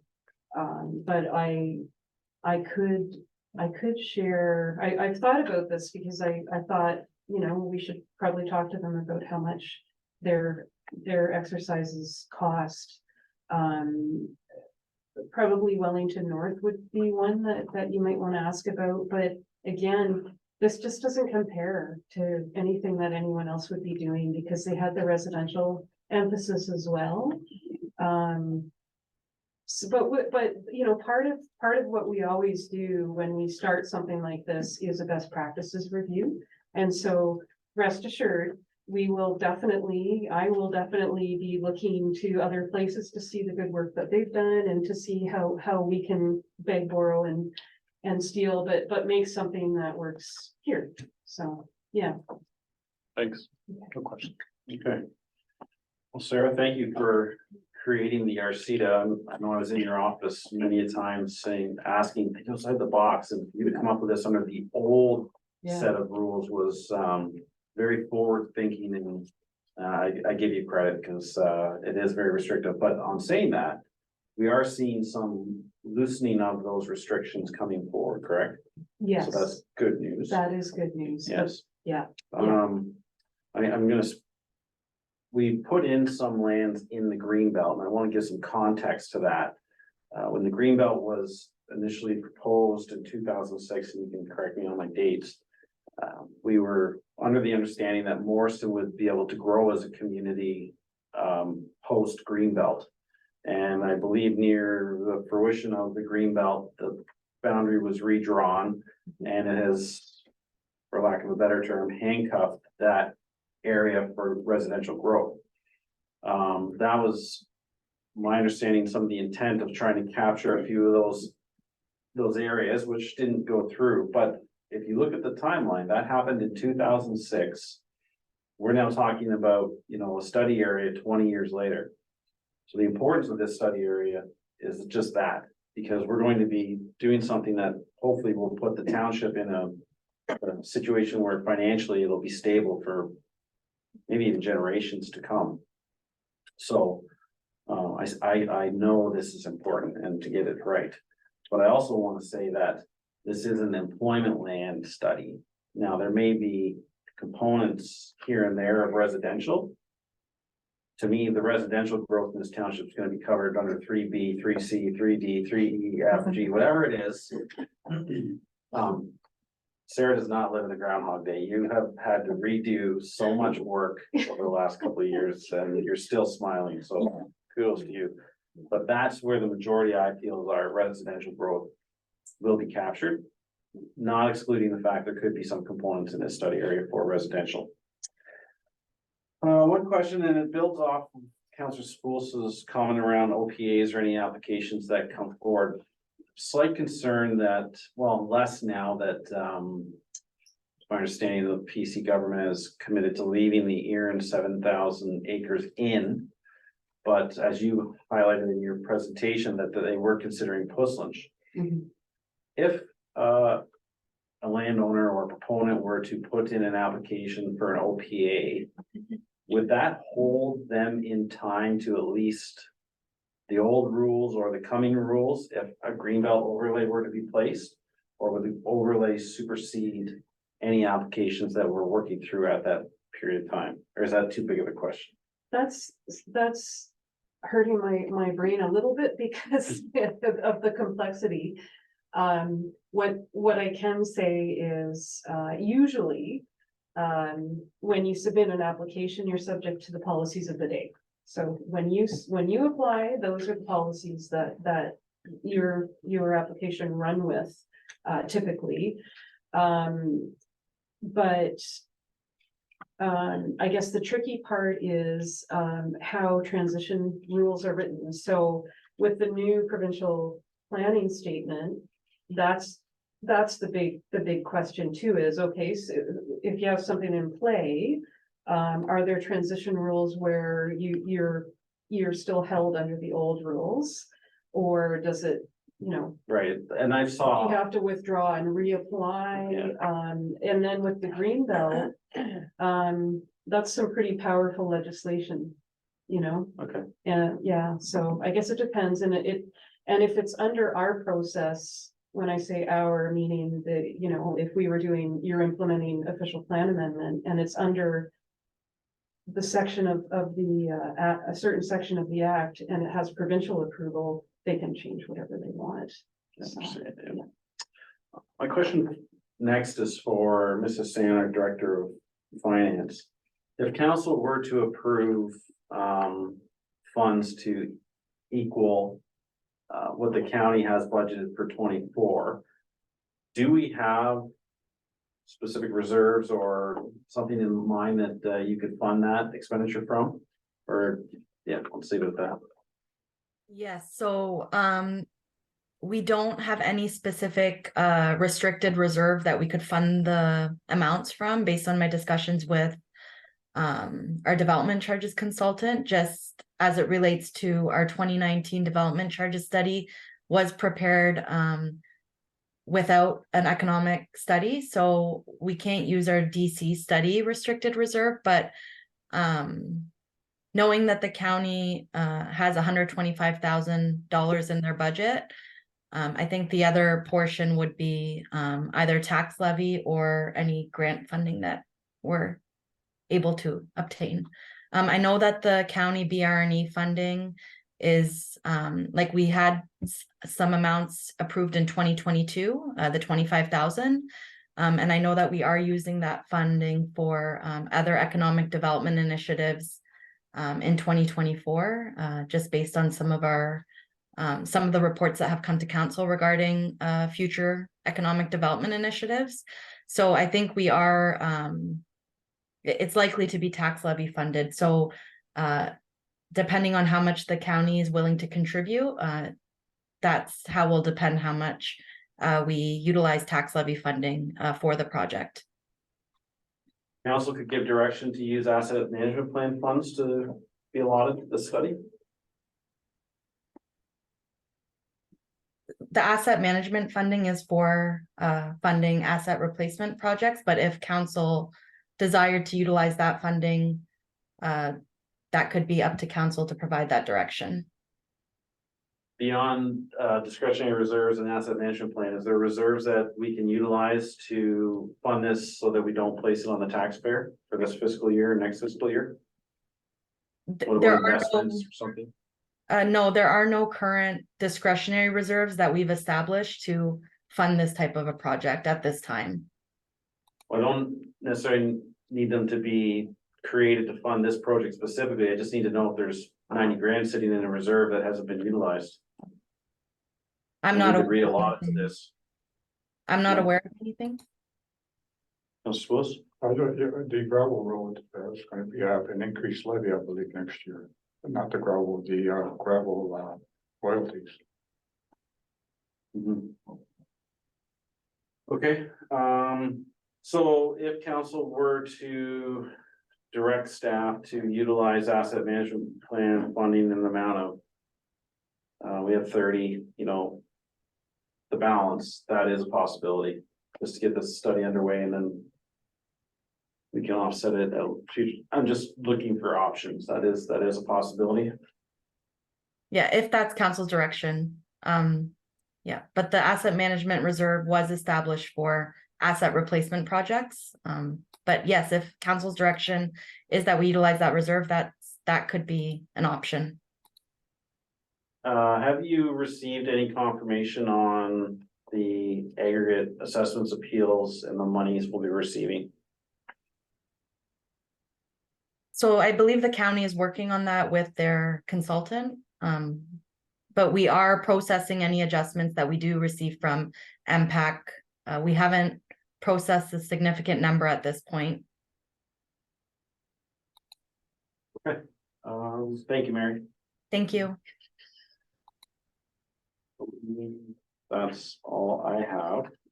So we want to receive it for information, right? And then we'll give some direction to staff.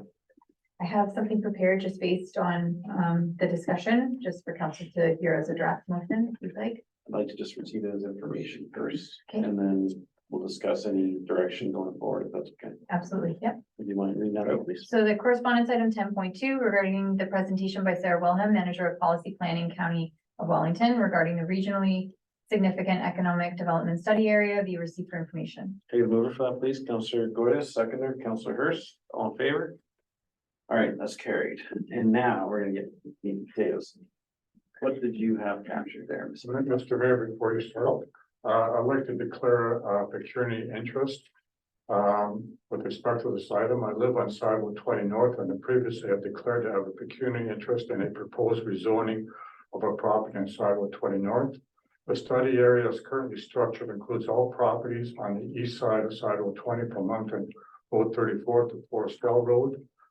Further requires me to declare pecuniary interest in any development, because any development may have an impact on the value of my property. Unless a study area is changed, I can't accordingly participate in discussions regarding this study. Okay, thank you. You captured, I believe you have to provide that to the clerk in written material as well, by the end of the meeting or something. So I would ask that the council to consider splitting up the study into the area east of the hamlet and west of the hamlet, so I may participate in the discussions east of the hamlet and cannot participate in the discussions, so obviously for anything west of the hamlet. Okay.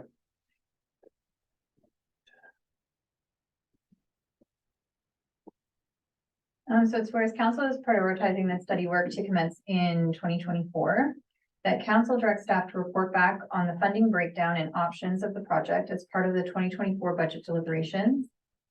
And further, that council directs staff to work with the County of Wellington on preparing a request for proposal for the associated work to be issued in 2023 in order to commence the study work in early 2024, subject to budget considerations.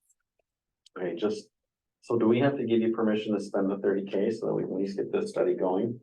And then come back to us and just, you know, we're gonna have to figure out how to find that balance to equalize to 125. So through you, Mr. Chair, the administrative work that we'll be doing with the county in preparing the RFP likely won't have significant budget impacts. So we could get started on that now, and likewise, that 30,000 has been allocated in 2023, so it's available for funding any 2023 expenditures related to it.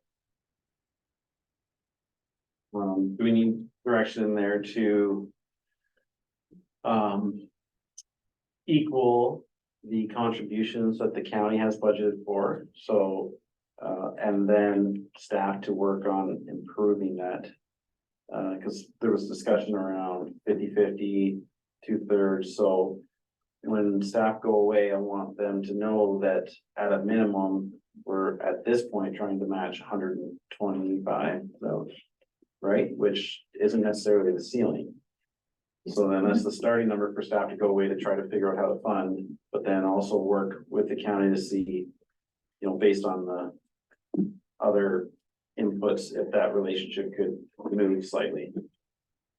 So if you, Mr. Chair, I've left it fairly open-ended in the way it's worded now, that we're going to report back on the breakdown and options. So I think we've heard that it could be a 50-50 contribution, or it could be something slightly different. So we'll work with the county on that. And also, I think as we work through the request for proposal and the scope of the project and what that looks like, we're gonna have a lot more information around what that budget needs to be.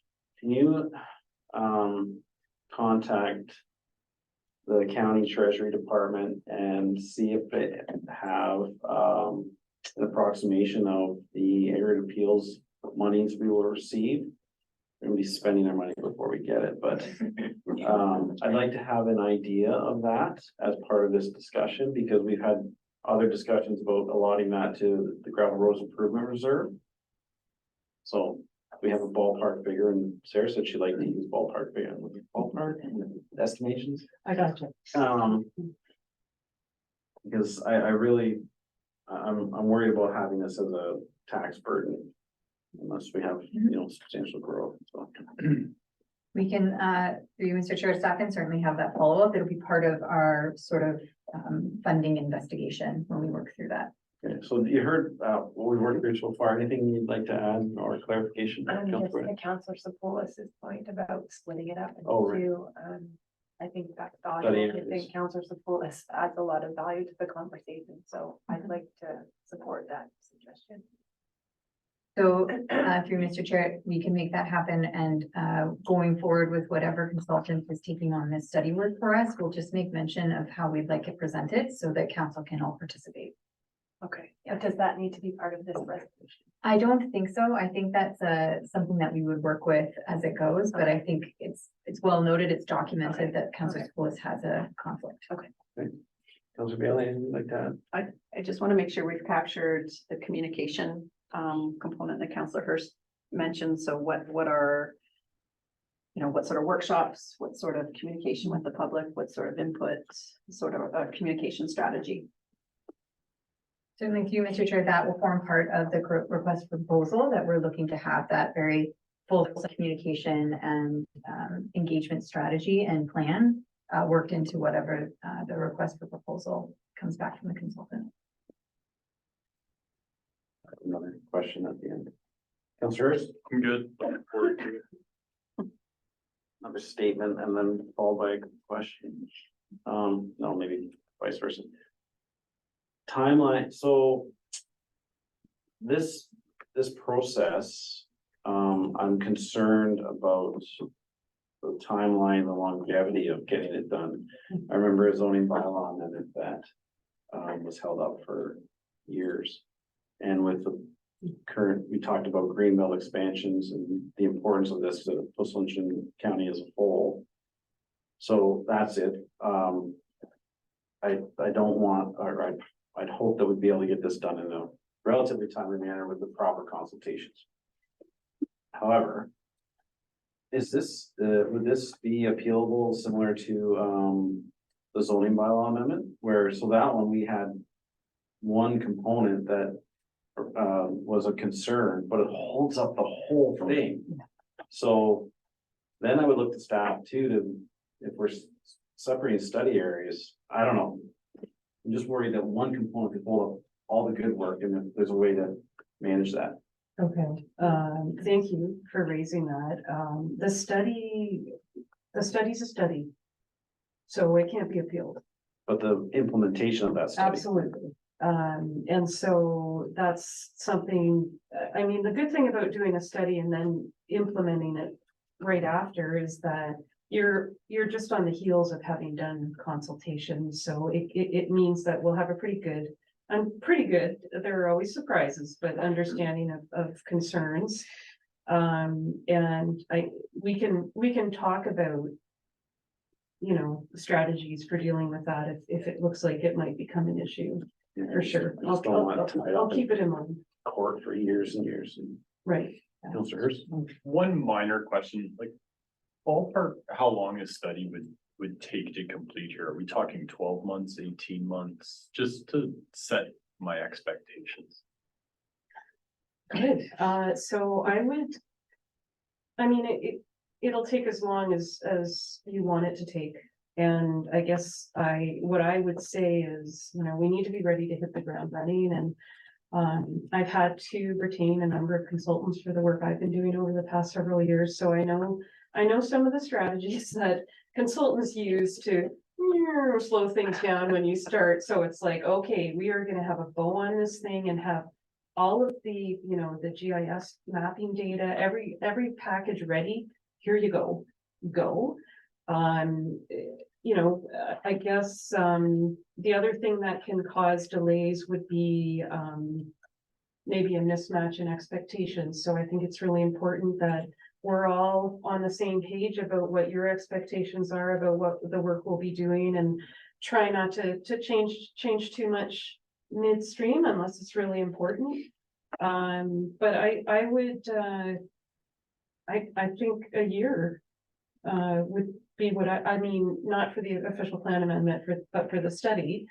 It could trickle into 2024, just depending on whatever might come up. And on the flip side, if something comes up, where you need to spend a bit more time, you know, with residents or yourselves, then we'll just knowingly make that decision and have a bit of a delay, so. Thanks. That's helpful just from a range. I'm Sure. curious. Not that it's the same, but use it as a proxy, like Center Wellington North. How long did their studies take? I don't know Wellington North. I can look at that. But again, they had one consultant that was just dealing with the planning aspects. They didn't have, so, yeah. Fair enough. But I'll do some looking into that too. Thanks. Resolution. Yes, so whereas council has prioritized the regionally significant economic development study area work to commence in 2024. The council directs staff to report back on the funding breakdown of the project as part of the 2024 budget deliberations. And the council directs staff to work with the County of Wellington on preparing a request for proposal for the associated work to be issued in 2023 in order to commence study work in early 2024, subject to budget consideration. Part of those budget considerations I have- also includes the asset management plan used in the past. I've noted that we're to follow up with the county treasurer regarding the anticipated assessments related to the aggregate reassessments. We're going to look at the options to fund through asset management reserve. I've also noted that included in what we're going to develop through the RFP is a comprehensive communication and public engagement plan, as well as we're going to look at the opportunity to divide the geographic study area to enable all councilors to participate. I will. What do you got? No, I think for clarity for myself, and maybe this is something that Courtney and I would work out, but do you want us to bring the terms of reference to council? Or the other thing we talked about doing is preparing a preliminary scope of work, which would be a document that would inform the detailed terms of reference. Like I just want to make sure we're doing what you really want us to do, and so I leave it to you. I don't What do you mind want? being trusted, but And through Mr. Chair, to clarify, bringing this forward would be prior to issuing the RFP. Is that the idea? yeah. It's up to council. Either we could bring the detailed terms of reference to you, or we could do this preliminary scope of work and bring that. So, I'm comfortable getting things going, but I'll ask council. Councilor Goya?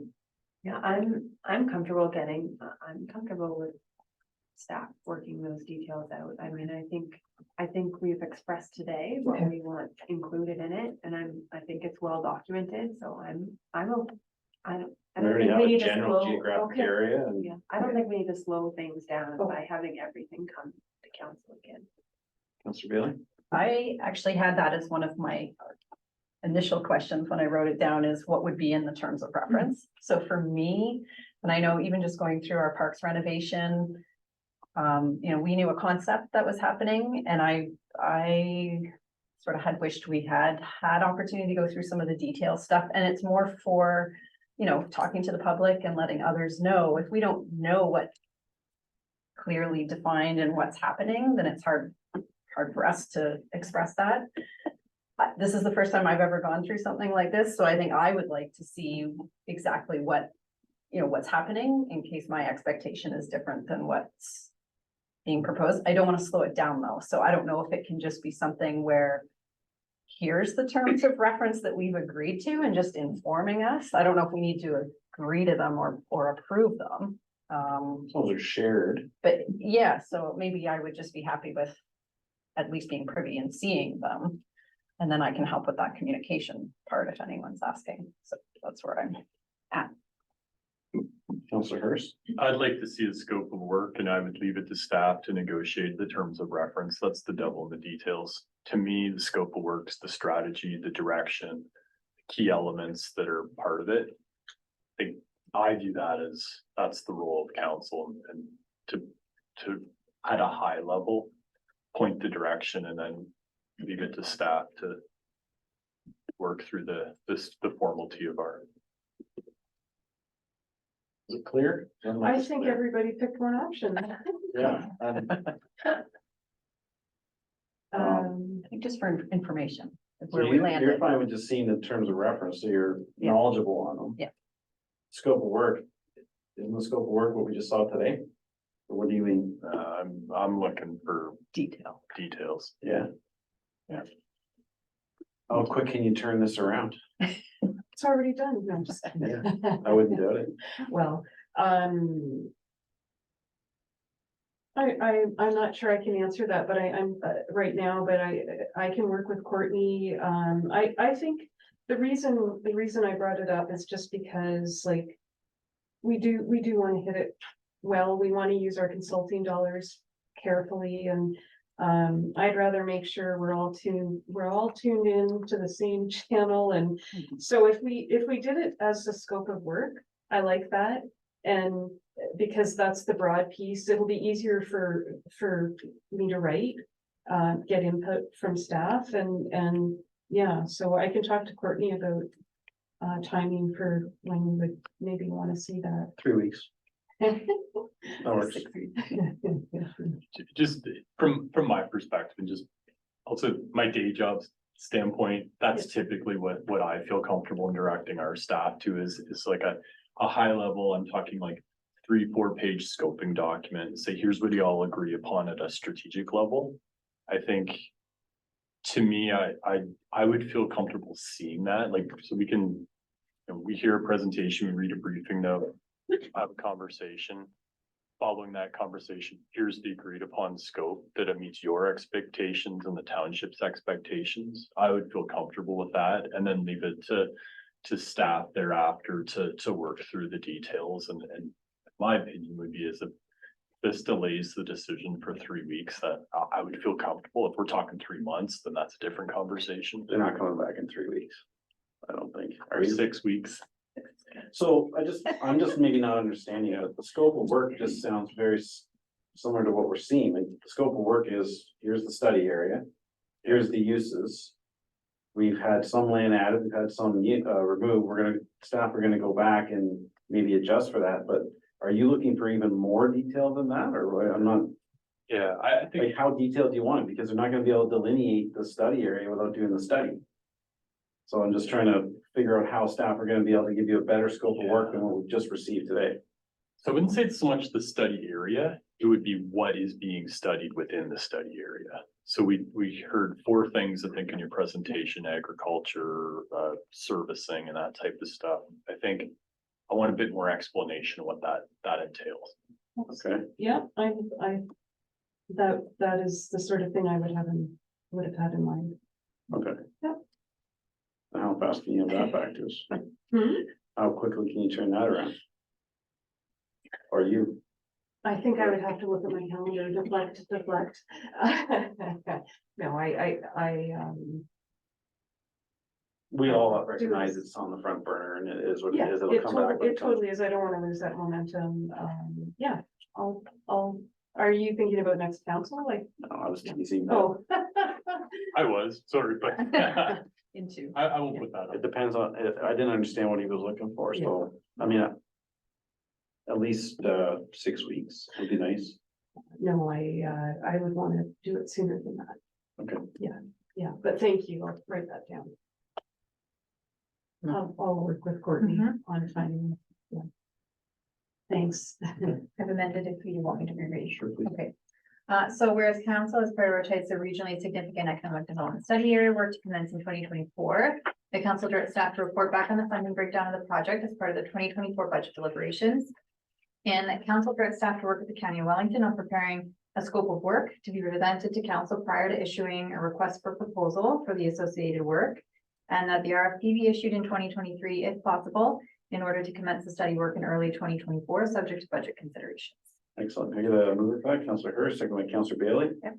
Last comments, all in favor? That's carried with Councillor Spillis accusing himself. Excellent. Are we Thank you so much. That was Thank you. great. Sorry for going around circles a few times. No, I appreciate it. It's good. See you in 3 weeks, Yeah. I said yes. maybe tomorrow. Are we gonna recess?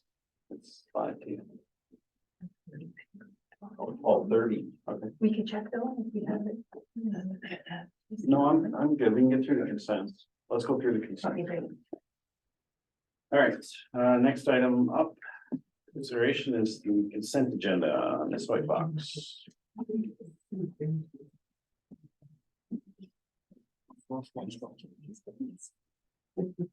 Thank you, Sarah. Thank you. That the consented agenda items listed for the September 27th, 2023 council meeting be received for information. Can I get a mover for that, please? Councillor Goida, Councillor Spillis. All right, any items to be removed? Councillor Goida, No, Councillor Spillis. That's 6:10 and 6:15.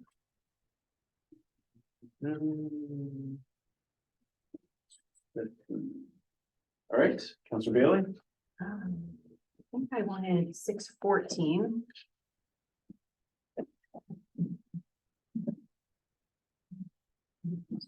You have another one? Nope. Councillor Hurst? None. Okay, so we have 6:10, 6:14, 6:15, the rest proceeding for information, right? And sorry, through Mr. Chair, in the council questions, we had also noted 6:11 as well. City of Hamilton request regarding support of 311 launch. Who was that? I'm not sure, but Somebody. I'll take it. probably. Okay, Johns, all right. 4 items out, the rest for information. We have the mover and seconder, correct? Okay. Excuse me, all in favor? Carried. All right, Councillor Spillis. Says, 6:10 Elgin County corresponds regarding bus patrol inspector support resolution, school bus arm cameras. The correspondence relates to a company that specializes in, sophisticated, items such as, these cameras. And I'm gonna, suggest that we pass this on to the, Wellington County, Education Board, Upper Grand for, their consideration for the information. It's a move. Councillor Bailey seconded. All right, any comments? No, I think that's a great idea. All in favor? All right. Next one, Councillor Spillis. Yes, City of Hamilton request regarding support of 311 launch. I asked a series of questions. I was concerned about the costs associated with it as well as other related questions. And I understand the staff did not have a concern with supporting this 311 launch as it's at no cost to us and it's would be a benefit of our residents who abut City of Hamilton. So I'd like to move that we support the City of Hamilton's request and ask staff to reply accordingly. And a mover, he moved it, seconder, Councillor Goida. Sure. All right, any questions or comments? All in favor? Am I going too fast? There's 6:20. I'll let you finish yours. Okay, 6:15 is basically response from the MTO regarding our resolution on dewatering issue, potential dewatering concerns and amphibian aquatic animal crossings across 34, and the response from the MTO was very favorable, and I'd just like to thank the MTO for their response in a timely manner and addressing our concerns. Want to send a letter for that? Do you need a letter for that, or you just want to thank? Acknowledge it in the minutes. Yeah, that's great. Okay, excellent. Well, it's just a public statement by him. You just acknowledge it in the minutes. Does that work? And just to receive it too, because we Okay. took it out. All right, so moved by Councilor Lewis, second by Councilor Hurst. Okay, all in favor? Carried. All right, and Councilor Bailey. Thank you. This one I just thought was, interesting. This is the, town of Grimsby. And I'm reading now, I think it was probably already circulated to, all municipalities, but that was just gonna be my suggestion, was that this get forwarded on to the county. But it was just they collected a lot of data on identifying, high cost of living and housing affordability. And it just kind of was putting it all, collecting the data and reporting on it, and I just found it really, I think this could be really valuable. I'm assuming something like this is happening at the county level, but I would like to just forward it on to them. To social services? Yeah. So this is for information. All right, let's move by Councilor Bailey, second by Councilor Hurst. All right, any comments? All in favor? Carried. All right.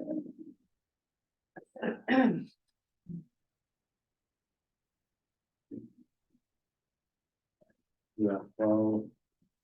I'm not gonna get any delegations there. This is scheduled for 1 o'clock. Yeah. Have that. All right, so are we going to break now, or should we go to? No, Yeah. No, I don't think yet. okay, all right, next, I'll talk about the public meeting. Public meeting tonight, I believe it's here, 7404 Wellington Road 34. For an in-person and by electronic participation through Zoom regarding the following matter, proposed 2024 user fee and charges. To be into the telecommunication power, or that's the delegate. Go to 9.3.2, the group benefits. Yeah, let's do it. All right, 9.3.2. Whose report is this? You, go ahead. So through you, Mr. Chair, this report is a follow-up to council based on previous direction related to the township group benefit program. And so the report just touches on making revisions to our group benefits to ensure that they're more equitable to staff. And it all further recommends that the group benefits be reviewed concurrently on a 4-year basis when the township commences its compensation and benefits review.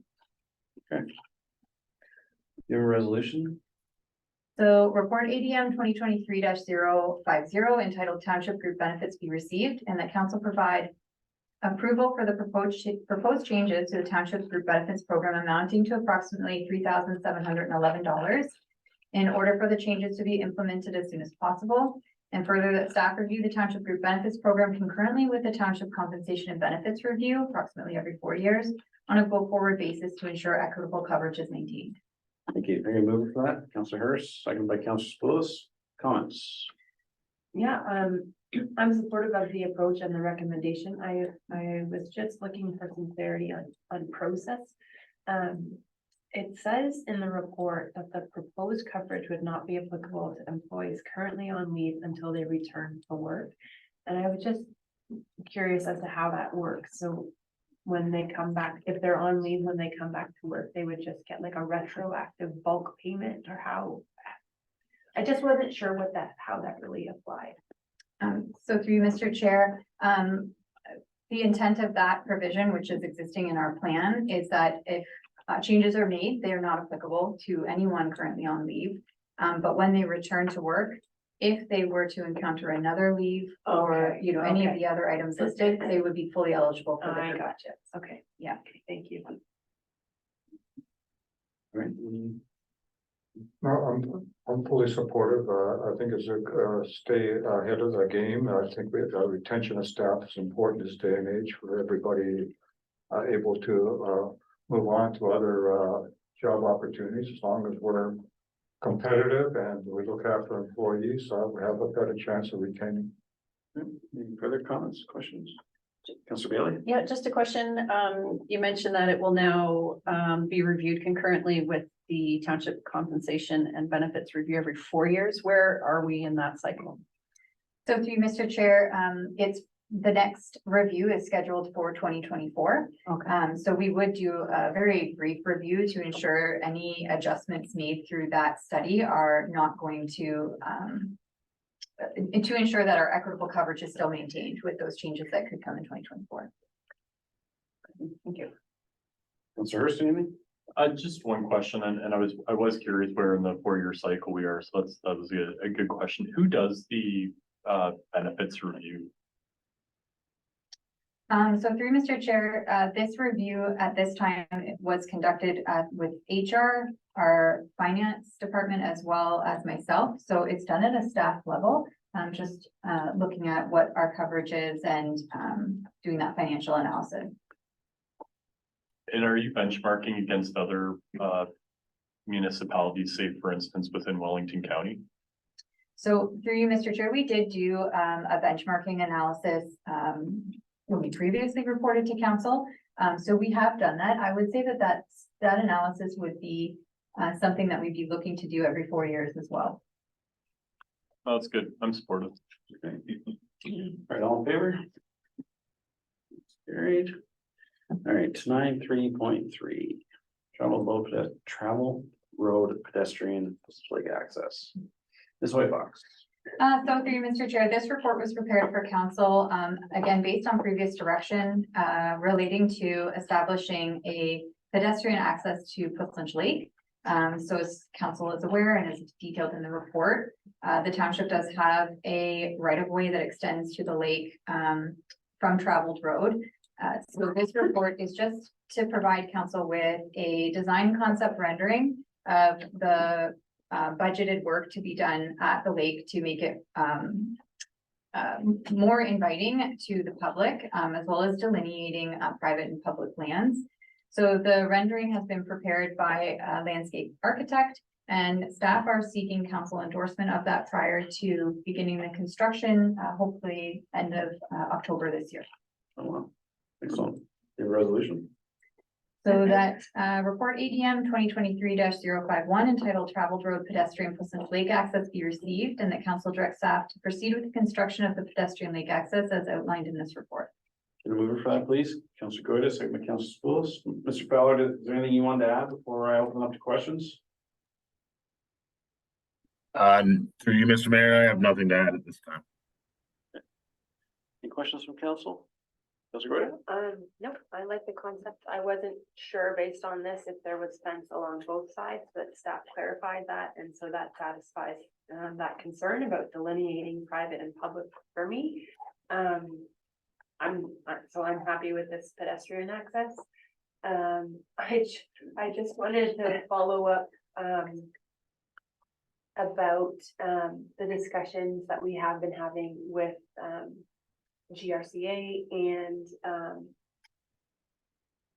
the city of Cambridge. If those discussions are still ongoing to find a more other access that would be more suitable for parking and boat launch and things like that. This doesn't stop that from happening, does it? Through Mr. Chair, no, correct. It doesn't stop. Those conversations were started by our CAO. And I'm just looking to continue those discussions. So certainly we can still look into them. Okay. One of the issues we had before was the survey monument being yanked out. Is there a permanent monument to be placed someplace in here that's not yankable? So through you, Mr. Chair, we have not looked at replacing those monuments. We're hoping that through the landscaping design and the fencing, we are delineating enough of the private public lands. Staff are going to continue to monitor the area for vandalism or things like that. But we did not include in this replacing those, just simply because we feel that the design concept itself will delineate it. And last question, who will be doing the work? So through Mr. Chair, at this time, it's still scheduled to be completed by our public works staff. Those departments are hard at work right now. So again, the timing is still going to be subject to staff availability in that, but that's still the plan. Good, thank you. Mr. Bailey? Thank you. I like the concept. I think it's just neat and tidy and it looks good. One thing I didn't see in the concept was, a bicycle rack. And I think because we are not allowing, parking to be anywhere near there, just due to how tight it is in there. I'm thinking if the public's coming, they may be coming in on a bicycle, and so maybe adding a rack there would be appropriate. So I'm wondering if we can add that to budget discussions. Mr. Fowler, what's the costing on a bicycle rack? For you, Mr. Mayor, approximately $500 for a multi-bike type of rack. Do you have the ability to purchase a bicycle rack? Yes, I can look into resourcing it. Council okay with the addition of a bicycle rack in the? I just have a question, like, why would they park their bikes there? Like, they can't walk anywhere. Well, how are they getting there? Well, they'll get there. Get there with their bike and then Yeah. they have somewhere to put their bike while they walk down the lovely path to sit on the bench. They can lean up against the rock, can't they? The kid is not allowed to lay my bike on the ground. I'm okay, I'm not gonna. If Just you- a suggestion. But I think it's I'm not appropriate opposed since to we're it. doing the work. I'm fine. If Mr. Fowler can make it happen, if not, if COVID has affected bike rack prices to something he's not comfortable paying, then I would leave it to the director's discretion. Are you comfortable with that, Mr. Fowler? Duly noted. Councilor Hurst, did you have anything? Two questions. Have the adjacent landowners been made aware of these plans as of yet? So through you, Mr. Chair, we have had a number of conversations with the adjacent landowners, specifically relating to encroachments on the right of way. So at this time, the public is accessing this lake access, but we can certainly send them a notice letting them know to anticipate some construction work. This is the first time this design concept has been presented, so they would not have seen. I think it's important to notify them that we're coming. Yeah, my request would be that they be communicated with. Nobody likes surprises. This can be a contentious access point, so I think anything the township can do to be proactively communicating activities would be viewed as positive. I think, my other question was just signage, but I think Councillor Sepoulas nailed that. I think it's just signage that is permanent in nature would be important. I know in the report it mentioned that the boats had been moved or were not currently obstructing, call it obstructing. But from my recollection, we had asked MNRF, because that was their jurisdiction of the boats, to ask the owners to have them removed. Did that communication get connected? Did MNRF find the owners and tell them they needed to not have their boats parked there in their docks? So through you, Mr. Chair, the township did have a number of meetings with the MNRF specifically relating to the legislation around docks and jurisdiction of bodies of water. And the MNRF was reaching out to the landowners. We did not get a follow-up on what the outcome of that was, but as noted, the docks are not in the right of way any longer. Since what point of time? It's fall. Have they been removed? Were they there all year? Staff does not have an answer for that today. Do we have a plan in place if they are installed in the spring and the public use them as a public dock, even though they're not? So through Mr. Chair, the sign that we did have placed previously, which we will replace as part of this process, did advise anyone using the right of way that these are not publicly owned or maintained docks, and it's a use at your own risk. So the public using the public access would be made aware. And likewise, staff have had, where we could communicate with those landowners. Again, we're not 100% aware who owns the docks. But that was communicated to those that we could get in touch with, that the public will be accessing at this point. And so again, it's a use at your own risk. Can we follow up with them in our app just to see if they were able to determine who owned the dock and the boat, not to be put on a public agenda, but just for staff's contact purposes? Okay. Anything further? I like the design. I think it looks good. Especially with the bike rack. We have a mover to secondary. I've changed the motion a little bit. Okay, I'll read it. So the report ADM 2023-051 entitled Traveled Road Pedestrian Pleasant Lake Access be received, and that council direct staff to proceed with the construction of the pedestrian lake access as outlined in the report, with the addition of a bike rack subject to budget considerations and availability. And that council direct staff to send notice to the adjacent landowners and alerting of the upcoming construction. Great.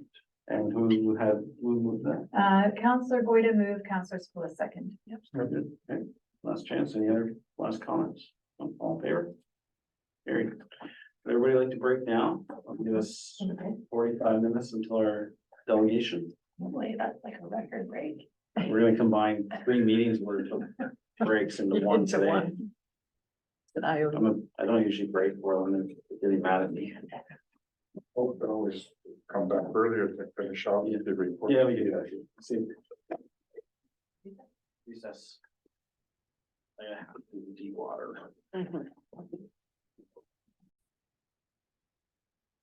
Welcome back, everyone. Ms. Whitefox, I believe we have our delegations up next.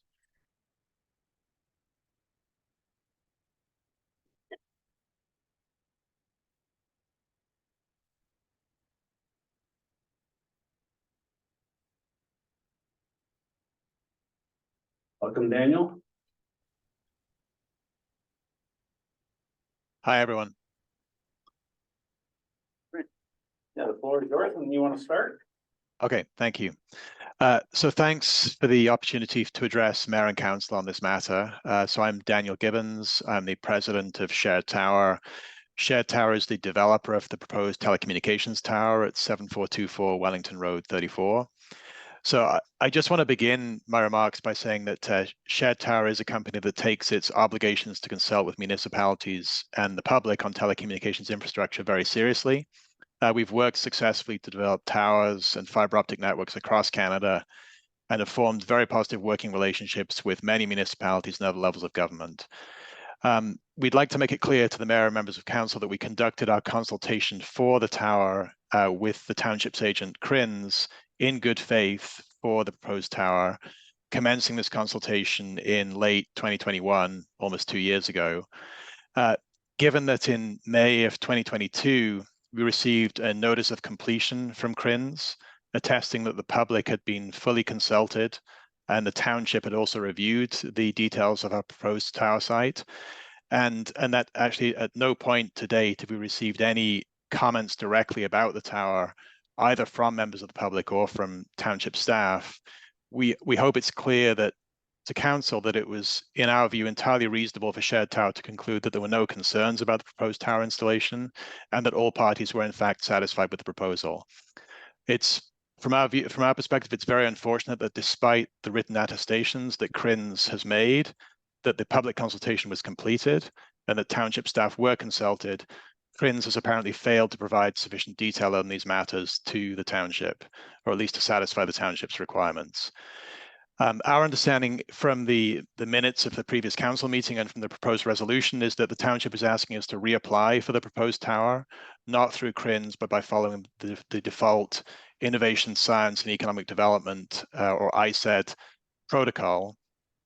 So I think it's important for us to clarify what we view that as meaning in practical terms.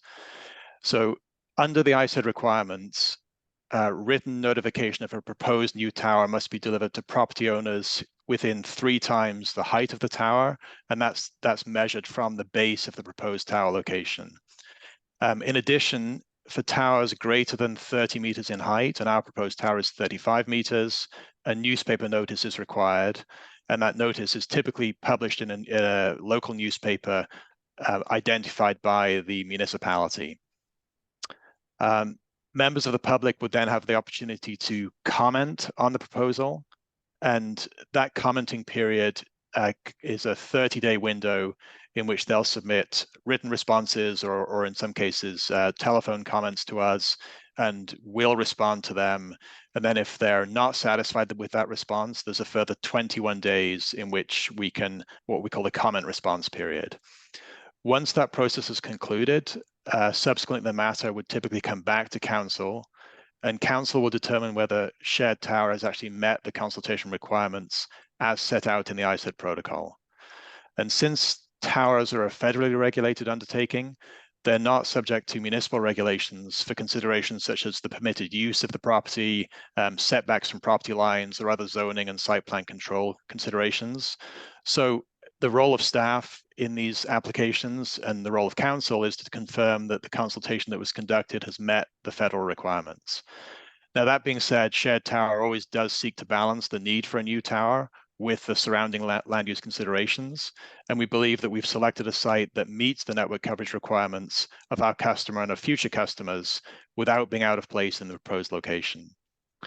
As per the letter we submitted to staff, which is included in the minutes of the previous council meeting, we conducted an extensive search for a suitable tower location beginning in early 2021. And we're satisfied that the location we selected is what we would define as being the least worst location. Because ultimately there are always concerns about aesthetics and other issues with towers.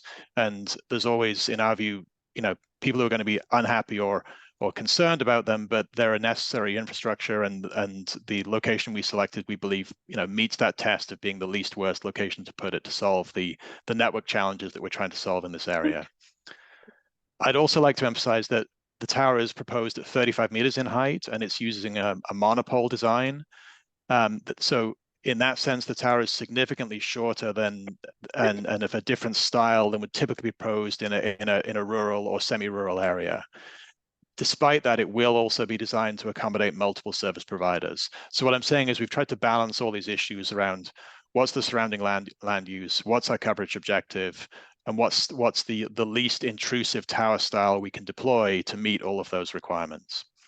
So we do understand, and I guess we're seeking clarification on this. We understand that the neighboring properties of our landlord have already received a written notification from the township regarding the tower. So we were seeking to get clarification as to whether this correspondence from the township's perspective is considered the official notice of the tower as per the ISED requirements, or if we're expected to send out an additional notice to those neighboring properties within 3 times of the tower height. Shared Tower's initial customer, who will be installing equipment on the tower under a long-term agreement with us, has delayed its network plans because of the CRINS consultation situation, and is really keen to get a new site on the air as soon as possible so they can improve service for their customers in the area.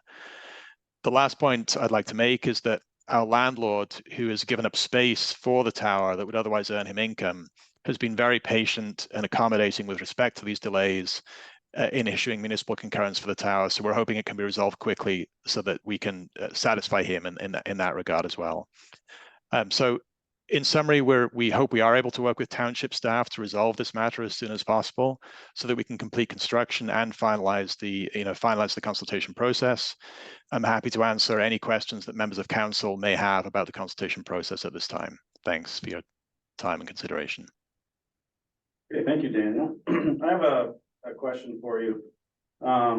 First, this may seem odd, but have you ever constructed telecommunication towers that look like a pine tree? I've been up north and I've seen them. Now, I don't know if they're 35 meters, was that close to 100 feet? That'd be a big tree, but anyways, I'll just put that in your wheelhouse there. Have you ever constructed something like that? We don't own any towers like that, but I'm aware of those towers. There's several up in the Muskoka area. Those towers are typically about 45 to 50 meters in height. One of the challenges with those structures is that typically, from my view at least, they tend to look quite odd because the branches are, usually on the top 25% of the tower, and they're much taller than the surrounding trees. So they look out of place in that sense. And also, generally, we haven't been able to accommodate multiple service providers on those styles of tower. So they're typically only single carrier installations on those towers. But you know, we're definitely open to feedback from throughout this process about tower design, and there are maybe other options we can come up with to minimize the appearance of the tower. So we'd welcome that input from staff and council. So my last line of question is, you touched on it, you were saying that, you know, you're not bound by zoning and setbacks and, you know, essentially permissions from the township. So is it the federal, government that issues permits for these things, or is it provincial? Yeah, so it can be a little confusing because the federal government is the regulator. We consult with the local municipality or the local land use authority. And typically what will happen is they'll issue either concurrence or non-concurrence. And what that simply means that we have followed and met the consultation requirements, and we've satisfactorily addressed the concerns of people who express comments when those comments are considered relevant and fall within what the federal government considers relevant. And then we submit that letter of concurrence to Industry Canada, or now known as ISED, and they finalize the approval for the tower. But that's usually just us submitting an attestation saying, here's the letter of concurrence or other approval communication, and that allows the people installing equipment on the tower to get their license to operate the frequencies that they need to operate on that tower site. They don't actually issue a building permit, but you just have permissions to construct the tower once you completed. Exactly, yeah. Exactly, yeah. Yeah. And did you receive that? Was that issued from ISED to you already? So they don't actually issue something to us. So what we do is we submit the approval documents to ISED, and we submit an attestation saying this is the consultation that was done, this is the criteria under which we consulted, and they just put that on their files on records. They don't subsequently send us back anything in writing that confirms that that approval, let's say. Okay, so part of your submission, you must indicate that you have a concurrence report from the township. Is that how I'm understanding this? Correct, yeah, yeah. Okay, and did you submit to ISED that you had concurrence? So we submitted the CRINS notice of completion to ISED, and they accepted that as being the concurrence for the site. Okay. All right, did you want to address whether the previous communications to the local landowners? Certainly. So through you, Mr. Chair, I think the two pieces I just wanted to address based on the submissions from the delegate was just in relation to public consultation in the newspaper article. So it remains staff's submission to council that we do not have any evidence of the public consultation nor evidence of being published in the newspaper. That's detailed in the report and certainly forms part of the recommendation from staff that consultation does need to occur properly so that the township has adequate records of the consultation taking place. In respect to the letter that was circulated to neighbors, so staff, as a part of our normal process, if a concurrence or non-concurrence report were to come to council on any tower, staff would be notifying the neighbors that report was coming for consideration by council. So that was done in this case because staff do not want to be presumptuous of what council would decide at this meeting. And so those neighbors were notified that council would be considering the report in general. So that does not constitute a formal consultation process that we would undertake should council direct the proponent to resubmit. Okay. All right, any questions from council? Any clarification? Okay. Oh, Sorry, can I just ask of staff, when you do the formal consultation, I think I had read that it would include other agencies such as conservation authorities, heritage committee. Is that also part of the public consult? So through Mr. Chair, part of what the township would do as part of any process when we are notified about a tower is to do an assessment of the tower location. That includes determining whether we need to notify a conservation authority, whether there is a heritage building on the property or in close proximity to the property, in which case we would notify our heritage committee. So that is all part of the process to make sure that we have comprehensive feedback from the township to form part of the report. So that would be something, as staff recommend that this consultation take place, we would be doing. Thank you. Okay. I don't have any questions, Deputy, but I have questions of staff. Do you want to deal with it when we do the report? Absolutely. Okay. All right, so you have a resolution, Ms. Fox. Thank you, Daniel. Thank you. The council received a delegation by Daniel Gibbons regarding council agenda item 9.3.1, report ADM 2023-049, radio communication tower application for the property 7424 Wellington Road 34 for information. Can I get a mover for that, please? Councilor Hurst, seconded by Councilor Spillis. All in favor? That's carried. All right, as soon as Ms. Whitebox done typing, we'll go right into 9.3.1, correct? Thank you, everyone. Thank you. Have a good day.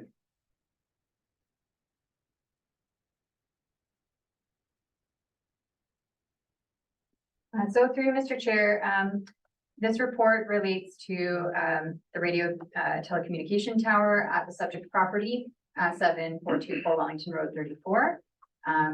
There is a recommendation by staff in this report that council defer its decision on providing concurrence or non-concurrence, and that would be subject to a resubmission of the application directly to the township. The recommendation also includes completing the public consultation in accordance with the default ISED protocols.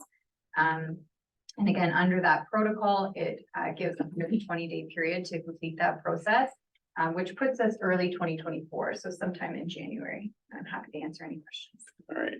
Do you want to read the resolution, please? That report ADM 2023-049 entitled Radio Communications Tower Application 7424 Wellington Road 34 be received. And whereas the township is not satisfied that its agent Crins has completed the consultation in accordance with the applicable protocols, the council defers its decision on providing concurrence or non-concurrence for the application. And the council directs staff to advise the proponent that a resubmission of the application is required to be submitted directly to the township in order to ensure that the consultation is completed in accordance with the default ISED protocols. And further, the council directs staff to process the application in accordance with the timeline outlined in the report. Mover, please. Councilor Hurst, second by Councilor Spillis. Comments, Councilor Gorda. I'm good. Councilor Spillis. I have our questions regarding Crins. They obviously didn't do their report properly. Is there an opportunity for us to go after them for the money they were paid to do the consultation? So through you, Mr. Chair, I think that staff can certainly follow up on the application fee. Subject to Crins responding to any of staff's inquiries. But in any event, staff would not recommend that Shared Tower repay any fees, given that they would have paid to Crins initially. Okay, so second question, will we be severing our ties with Crins as a result of this? So through you, Mr. Chair, I believe staff are going to bring a recommendation report to council on that matter. And that would likely be staff's recommendation, yes. Okay, and then I'm going to suggest that we develop our own tower siting protocol. This came up, I guess, 4 or 5 years ago. And actually, either city of Milton has one. There's other townships, municipalities that have one as well. So through Mr. Chair, if council so wishes, staff can bring a report forward with those protocols for adoption. And in the interim, if council directs, we can notify Crins at any point in time that we are no longer retaining them for these services. So I'd like to move that we advise Crins to not retaining them for the services and at the same time requesting that they reimburse us for the costs we incurred, that we have to go back and redo the consultation again.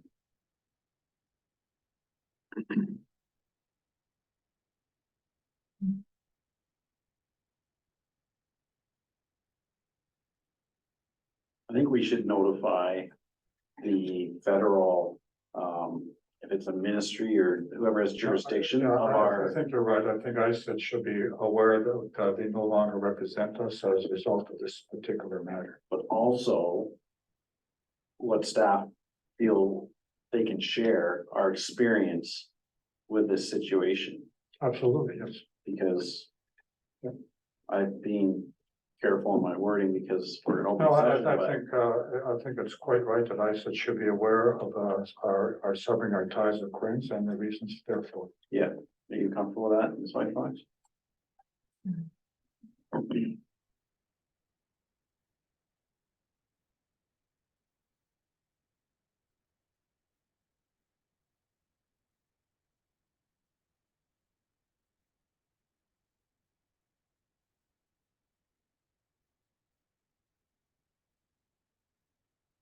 How does this point? Queens has been used by a lot of municipalities, including Gulf Ramos and Gulf. I'm surprised they did an incomplete job on this one.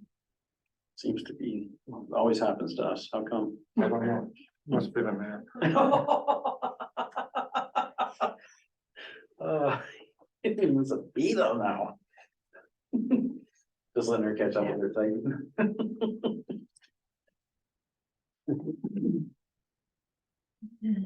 All right, So the council directs staff to notify Crins that the township is no longer retaining their services effective immediately.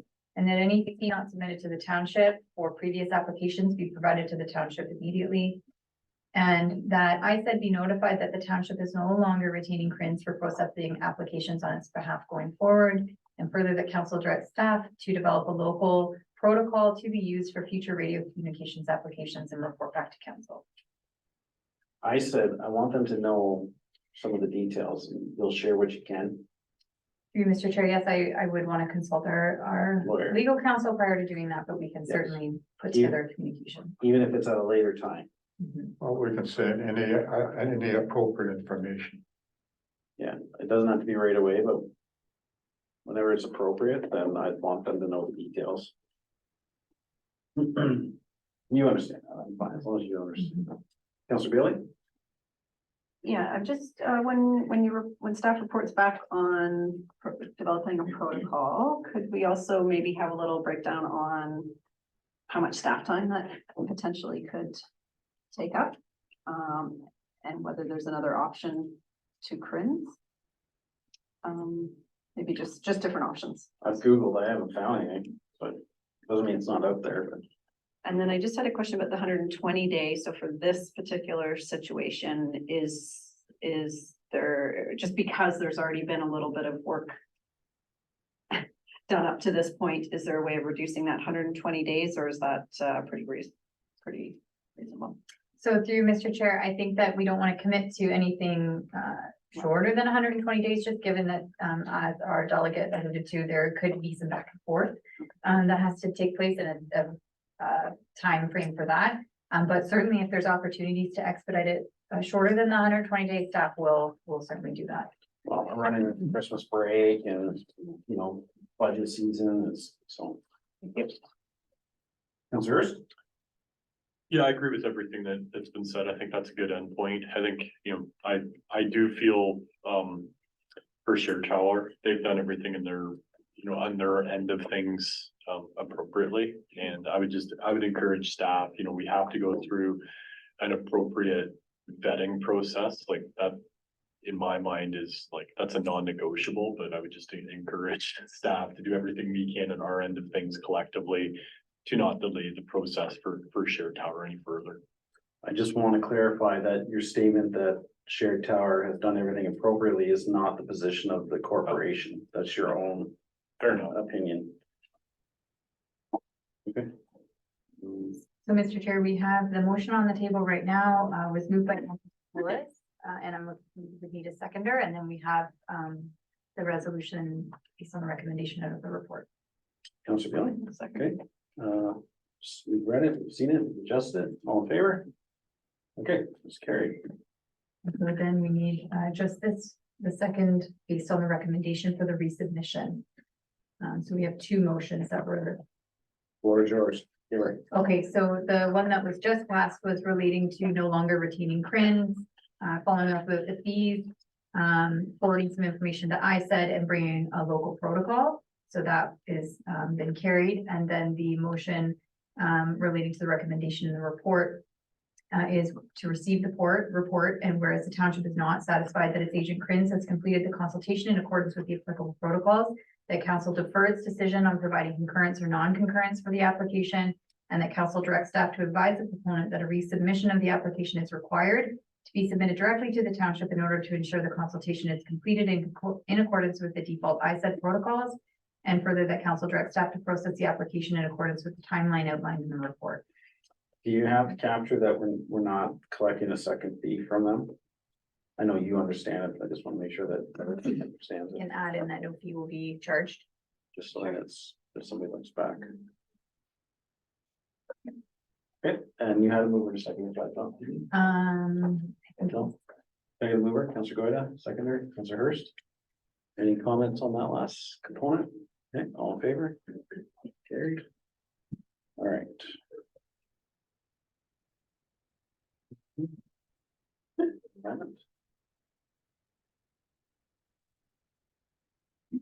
All right, so now we're on to ADM 923.4. You are a busy lady today. Right. All right, so through you, Mr. Chair, this report relates to a proposed notice relating to the Ontario Heritage Act alternative notice policy. So outlined in the report and the attached proposed policy. The intent of this policy is to allow the township to post on its website as an alternative to posting in the local newspaper, which does have a significant cost associated with it. And the recommendation from staff is that the $11,000 that was approved in the 2023 budget for advertising related to these designations be transferred into sort of a discretionary reserve associated with perhaps heritage initiatives in the future. Right. There's a recommendation there. So it's at ADM, the report ADM 2023-052 entitled Ontario Heritage Act Alternative Notice Policy be received, and that council approve the Ontario Heritage Act Alternative Notice Policy either as presented or amended, and that the funds of $11,000 approved in the 2023 budget for advertising related to the Heritage Act designations be transferred to the operating carry forward discretionary reserve to be utilized in future years for possible heritage financial incentive programs. All right, moving for that. Councillor Spoulos, seconded by Councillor Hurst. Comments, questions? Councillor Bailey? So I was going to comment with respect to parallel sort of mini update in the Wellington Advertiser. I don't know if somebody made a comment, so I'll defer to whoever made a comment for that discussion. Yeah, that was just, I was wondering, I kind of wanted staff suggestions or thoughts on whether we still needed or should be doing some small little write-up in the Advertiser that doesn't cost a lot, directing people to our website for more information. So that way we're still putting it in print. But maybe that's not needed if we have all the information on our webpage. So I guess I just wanted some discussion and staff thoughts on that. So through you, Mr. Chair, the way the policy is drafted, it does give discretion to have those advertisements be in print. So there's no issue with doing that. We did look at a small type ad that would just kind of redirect to the website. It was around $200. So where staff just would like a little bit of clarification would be around, is that for every designation, or are we looking to do that? As we know, we have 20 properties potentially this year, 20 properties in 2024. So is the idea just to do one sort of $200 ad alerting to both of those sort of bulk designations that we're doing? Or is this something where council would like us to do it on a go forward basis, even if we are looking to designate individual properties? I'm comfortable with bulk at first, but then if something comes out of the woodwork, then we can do an individual, but Councillor Goya? Yeah, I mean, we haven't seen any of these other than the one on Queen Street come through yet. Do you anticipate that we'll have like a bulk of them to go through all at once, or that it'll be kind of like drawn out one at a time over several meetings? So through Mr. Chair, we are bringing forward a bulk The intention was to do them at once. Yeah. That's for this year and next year. I think staff's not concerned, but just we're noting that an ad is typically around $500. Right. So reducing it to $200 if we're doing that on a go forward basis for individual properties, we're still gonna see a significant financial Yeah. allocation for advertising. Yeah. But certainly for the immediate future, no problem, concerns. It's around $400 to do those sort of 2 ads for the next 2 years of designations. Yeah, I would be, I mean, if we're doing it all of sort of a bulk consideration anyway, if we can do sort of 1 ad to alert the public to that happening and time it accordingly, like that it's close to the time where we're gonna be considering it, I think that's more than adequate. I would agree. You were saying you're gonna do a bulk this year, a bulk next year. I assume you're gonna do a bulk for this year. You're okay with doing a ad for the bulk this year and then a separate ad for the bulk next year? Okay, that's my suggestion would be. On that note, there's been some news around Metroland declaring bankruptcy and some smaller papers not being in print anymore. Do we know if that has impacted the Wellington Advertiser at all? It's not. It has not? Okay. They penned an article about that I read, and they said they're not impacted. Okay, good, because I did. But the Tribune, Yeah. the local one, I forget the other one they listed. Okay. So that's good news for the advertiser. So my only other comment was going to be, I think this is fantastic and thanks to staff for jumping on this so quickly. But I'd love to be able to share this with other municipalities if it can help us save, $11,000. I think it would help other municipalities as well. So maybe if staff can recommend a way to share this policy with others, that would be great. No question. I'm good. Any further clarification? Are you changing the resolution at all, or? Through Mr. Chair, just slightly, it previously noted that the full 11,000 would be, Transfer? deferred, but I'll just make the change, so it's 10,800 for 2023, and then, for 2024, we will request the through budget process for the 2024 application. You're gonna request another $400, just use the 10.8 or whatever the math works out to be. So through Mr. Chair, we'll use 200 for this year of the 11, the rest we can transfer into that discretionary reserve. And then for 2024, we can propose to council if you want to contribute additional funds. We can make that recommendation during budget. You can use the 10.8 and 24 to do the other bulk. I don't want to see a pre-budget approval or a sheet for $200. No. So I think what we'll see is the 10,800 from 2023 go into that discretionary reserve. You can use it. Yes, Okay. yeah. Yep, I'm good. So just for clarification, is there a discretionary reserve created specifically for future heritage financial? Is that clear with I can the direct? reread if that's helpful. Yeah, you Yeah. sure, but that's what you're creating here. Yep. Yeah, just want to make sure that was clear. No, you don't need to read it. That's what we're creating. Okay, I call all in favor? Possible. Okay, all in favor? Perfect, carried. Definitely. All right. 935, ERO posting Dufferin aggregates. This white box. So through Mr. Chair, this report relates to a notice that we received from Dufferin Aggregates as well as the ERO posting that was subsequently added relating to an amendment to their existing site plan to essentially double their annual tonnage from 1 million to 2 million tons. So staff have provided council with some information in the report as well as a recommendation, and I'm pleased to answer any questions. Can you read the resolution, please? That report ADM 2023-054 entitled ERO posting 0197595 Dufferin Aggregates Upper Portal Pit 2 tonnage increase. And that council directs staff to submit the letter of objection attached to this report as Schedule A to the province through the ERO posting 0197595 The council directs staff to circulate the proposal to the township's professional consultants for review in order to identify any concerns and report back to council. All right, you want to move for that, please? Counselor Bailey? Yep. Second by Counselor Hurst, comments? Question. When it says in the report, the township is a commenting agency in relation to ARA licenses, but the township would need to agree and authorize any changes to the existing agreement. Can you just kind of explain what that agreement doesn't have anything to do with the tonnage, right? But it does have to do with hours of operation. I'm just trying to understand sort of the difference between the two.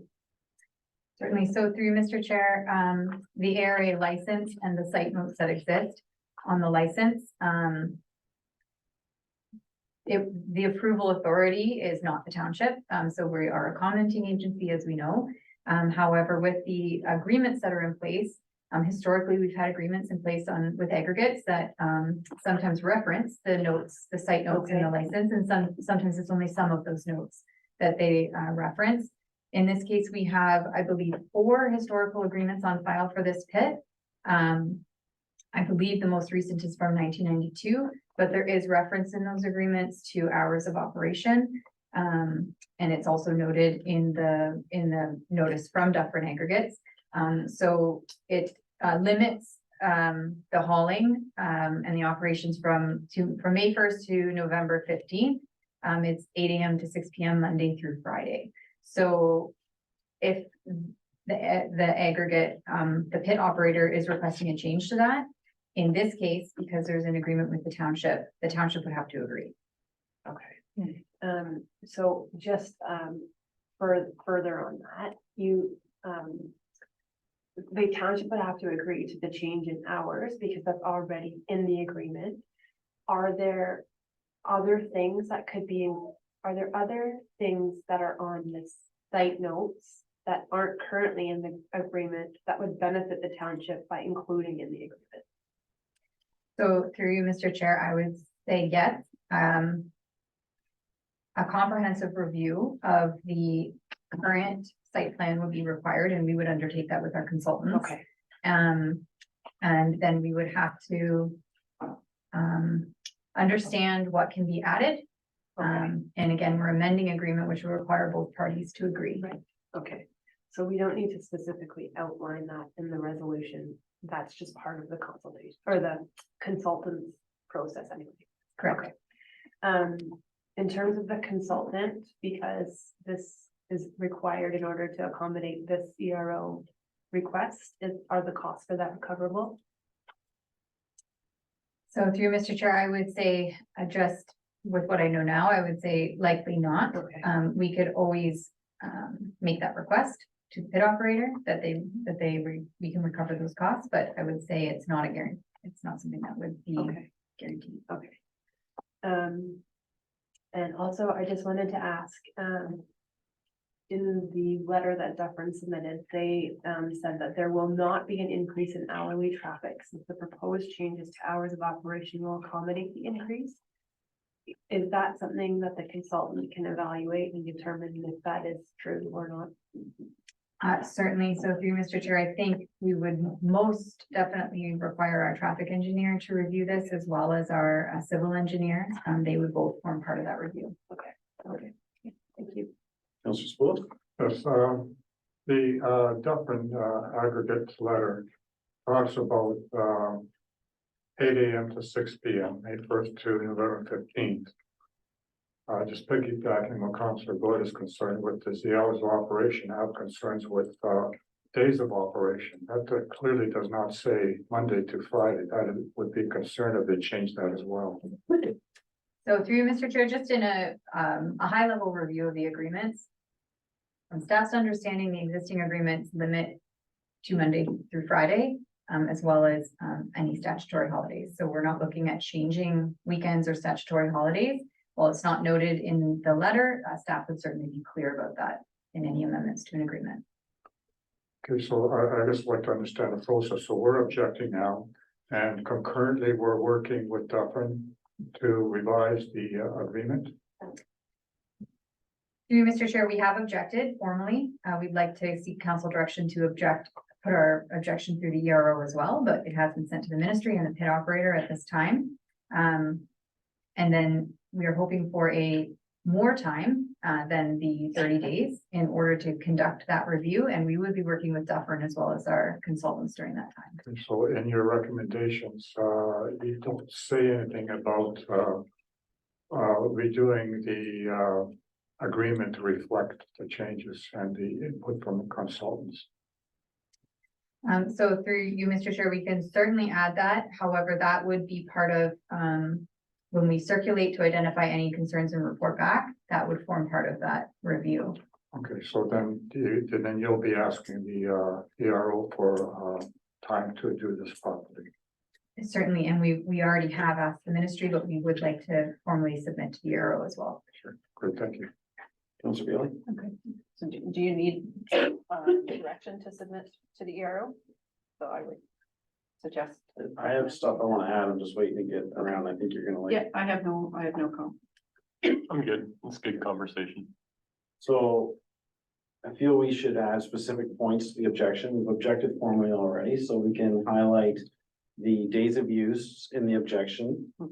We can also highlight climate change, so the extended monthly usage, because now we're experiencing more inclement weather where it's rain, not snow, or we're not having the freeze up. So the road is a mess more and worse. So we would need time to work through that, as well as road improvements due to, you know, what I just stated, the condition of the road. So you can't, as far as I'm understanding, they can't wash the road. Well, A, because it's getting colder in the year, but there really isn't any ditches there to take the water. So the water can't get off the road. So there's really not a way to clean the road properly. And maybe I'll ask Mr. Fowler. Do you have an opinion on the condition of the road when we have rain or light wet snow? And if the current configuration of the road with its ditches facilitates keeping it relatively clean so that motorists are not encountering mud? To you, Mr. Chair, yes, your points are correct and valid. Regardless of any pit operation, whether it be inclement weather or snow, you're always going to have the risk or the outcome of tracking onto the roadway. This tracking will occur as long as operations are in effect throughout the day. You do run the chance of then, whether it be through rainfall or any, we'll say if it's a wintertime event, plows will deposit the silt in the ditch lines. So again, these are all considerations that have to be made as far as road maintenance and condition for any type of increase in production. So we are stuck with what we have now. Our road is the way it is and they operate within the hours because that's the agreement we have. But if they want to extend their hours and change the agreement, then I feel our request should be road improvements for facilitating better maintenance of that road when there's weather. I have their what are these site notes? What are these site plans? And I was reading through them quickly ahead of council, and one of the components states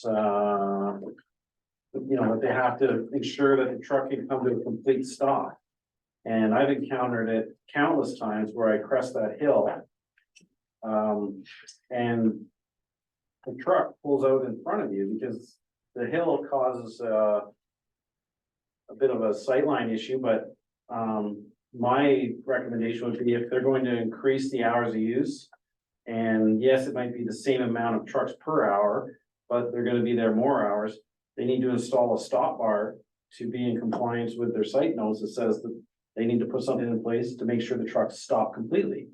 So back to the 3 points, it's the hours of operation, the climate change, you know, conditions of the road, improvements to the roads, and then I think the fourth bullet should be a staff or consultant review of current site plans to ensure compliance ahead of any change. And those could be our 3 main bullets. And then I guess, Ms. Whitefox, I'd ask you we're likely gonna dive into this anyways, now that they've brought this to our attention, right? Yes, correct. So that's kind of where I think I'd like to put some information in with them, because we are on a 30-day timeline, we'll get working on it and hopefully then. But it's encouraging, because you brought it up, that, it says we have to be in agreement, so we don't have to agree on the tonnage increase, they can increase their tonnage per year, they can't meet their needs now, they're always asking for extensions. But for the hauling, it sounds like we would have to agree, so I think there's an opportunity to make the impact of this operation on our residents a little bit better by some of those improvements that I've mentioned, so. So I'll go back around because this will be the arrow submission. So through Mr. Chair, we'll add this resolution when we submit the letter to the ERO, yes. Okay, so do you want to just read what you've captured so far, and then the councilors can add or remove from it? Please. The report ADM 2023, you received, the council direct staff to submit the letter of objection attached to this report as Schedule A to the province ERO posting. That council include the following concerns in the objection to the ERO, but the concerns are not limited to hours of operation, climate change impacting the condition of the road, i.e. freeze thaw, a technical review of the road infrastructure to determine if ditches are required in order to facilitate housekeeping and or other road upgrades, review of current site plans to ensure compliance prior to any amendments. For hours of operation, can you either put in brackets or add to it beyond Monday to Friday and on statutory holidays, because they might go, well, what's the concern?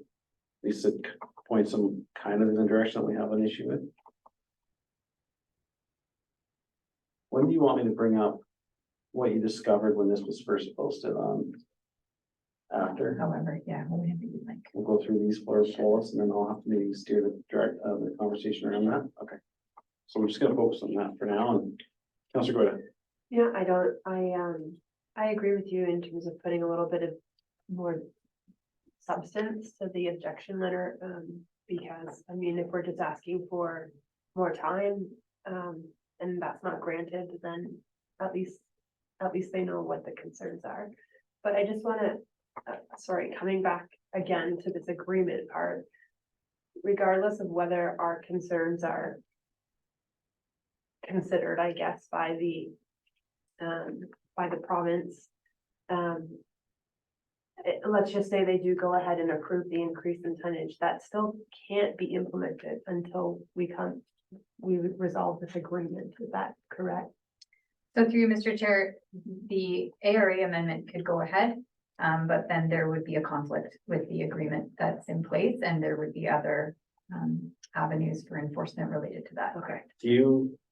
The way I foresee it happening is if they get the ARA increase, so they go from, what are they at, 750,000? Million. They're at $1 million? Yeah. Or they're going to $1 They're million? at $1 million and they've requested 2 million. Oh, wow. So they may get that 2 million, but without the agreement in place, they have to get it extracted between May Right. and November, 8 to 6 or 8 to 6. So they'll have the same amount of window for Based double the on material, whatever's in our current agreement, they would have to right? But implement that within the current parameters of the agreement in place. I think if we objected to the increase in the tonnage, I don't feel we have any traction on that, but they still can't get it out to the market without the Right. agreement in place. Then that's what you're, I feel that's what you're Yeah. thinking too, right? Yeah. So they could have a 10 million ton limit, well, 8 to 6. Yeah. And then Friday. Then they just increase trucks anyways. 1,000 trucks. Okay, Councilor Spose, I'm good with the revised wording. Councilor Bailey? Yeah, does, I'm sorry, I don't know what type of monitoring is happening right now, and I'm thinking more water monitoring. A neighbor's, sent me some correspondence on this, and I've directed him as per staff to just submit his own ERO comments and stuff, but, he had brought up water monitoring. And so where in this process would we also be saying, okay, well, you're monitoring, I don't know, like, do we now need to ask for increased monitoring if they're doing increased extraction, and who would give us that input? So through you, Mr. Chair, I would look to the township hydrogeologist to do that review, and we do receive annual monitoring reports for this pit, so that would form part of the consultation review process. Okay. So, make sure that's happening. Nothing to add. Okay, and you want to approve that and just, or should I just bring it up? All right, so, when we were notified about this, application, they increased the tonnage and change of hours use. Ms. White Fox, I'm not gonna speak for you, but you went to the ERO posting and there were some things that you thought were, concerning, correct? So through Mr. Chair, when staff were preparing, as we've been directed by council to send objections, automatically when there's amendments proposed, just because of this such a short timeline. The first place staff went to look for more information after receiving the notice with the ERO, and there was no posting on the ERO. So, that presents a concern in relation to the public, because this notice was provided to the township, but if the public were looking for that notice, it was not on the ERO. So staff followed up with the MNRF inquiring why it wasn't available for viewing. Because again, the ERO, it talks about the posting, but it also provides access to any additional materials or information, who to contact for more information, how to give public feedback. So again, that is a concern, I think, for the township to be aware of, that it took prompting by staff to have that ERO posting become available. So then it was posted subsequent to that a few days later. And then the public feedback period was then extended to October 11th versus October 6th because of the delay. It's just something to note that staff were aware of. So, hearing that, I would like us to, or I'd like Ms. White Fox to pen a well-worded letter, our disappointment in this ERO posting process, what was missed, and forward that to TAPMO and to the Minister of MNRF. And I want TAPMO to start, because where I'm trying to go with this is we live in an environment where the agri industry has some preferential treatments through legislation, through just the necessity for the housing crisis, those types of things. However, we have a process for posting EROs, and those need to be followed. So the public understand that this is done properly. And it doesn't matter if it's a agri industry or some other posting, it needs to be done properly. And I just want to highlight that to the minister and to TAMO to help, ensure that this is done a little bit better next time. So that's the thought process. That's good. I'm okay with that. I also add in our MPP and our area MPP to that correspondence. Cool. Remember, I was, Ray, P. Ray. I think they should be aware of it. In equity. Yeah, I'm in agreement, and if this is happening more than, more than this time, that's a concern. It's for all issues. Yeah. Those are support. Okay. You'll pen something up in your spare time? I've captured that in the motion as well. Okay. Perfect. All right. Do you need to? Sorry, can I just, you mentioned housekeeping or in terms of the road maintenance, can you just reread the wording for the cleaning of the roads? A technical review of the road infrastructure to determine if ditches are required in order to facilitate housekeeping and or road upgrades. How about road maintenance? Bit of housekeeping? Yeah. Yeah, I didn't. Due to, road it maintenance. makes sense. Yeah. Thank you. I think it's still gonna be misinterpreted, but it can get more into the details later. Through Mr. Chair, we're going to do a full technical review where this will be fleshed out. Yeah. Okay, anything further? No? Everybody? Okay, all in favor? Do we have a mover and a seconder?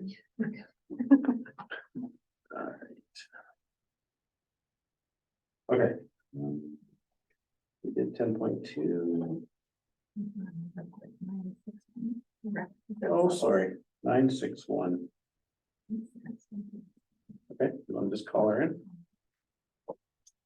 Just a brief moment. Thank you.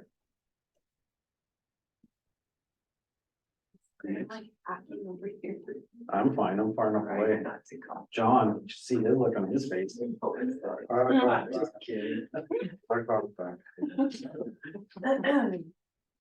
First day back, you want everybody's gonna be wanting back at the PCC. Yes. Thank you. Welcome, Thank Ms. Heber. I believe this is, what did you say we're on? 9.6.1? And who's presenting this? Isn't this, Mr. Fowler? All three? Okay, who wants to go first? Mr. Fowler? Mary? I don't care. Somebody go first. Someone. I can go if you guys prefer. Go for it. And then Mike and Sarah and Courtney can just add to anything that I state. But this was, again, a very collaborative effort, the report that we've prepared. And it does include some recommendations just on the first page of the report. And a lot of these items are just being reported back based on council's direction at the service level meeting held on September 6th. And we'd be happy to answer any of council's questions. The four of us together. All right. Why aren't my comments open? Okay. Go through it. Okay. Okay, I have a few different things about a few different items, so let me. Okay, okay, the first question that I have has to do with, the capacity at, the PCC. And actually, there's a couple questions about it. I was wondering if there was any concern that by reducing the capacity to 100 people only, which I think is more than half of what it is now. Do you think, given that the majority of the rentals that we have now are an exceedance of 100 people, that the reduction in, like the decrease in the level of rentals will be to a level where we maybe no longer would need that third facility operator? I don't know if I'm going to answer that question. Through you, Mr. Chair, I'll take a stab at it. So that was the initial capacity number that staff had come up with. It was a realistic number, going by both the consideration of if council was to keep only 2 staff operators, or if we were to move to a third, that would kind of correlate with the numbers that we've seen, especially this past summer, in the attendance for certain number of these events, where not only was the Elf Hales and McRobbie Room fully at capacity, but also we had quite a number of participants that were still outside in the parking lot. So that was one of the considerations. So to cut the capacity in half was basically a good starting point, judging by the resources we currently have now. Okay. And is the intent to apply that 100 person maximum? Is it limited to non-resident commercial type rentals only, or just like private, I guess what I'm asking is, there will still be likely some resident inquiries for events that are more than 100 people. Is it a blanket 100 on all private rentals, or is it just for non-resident private rentals?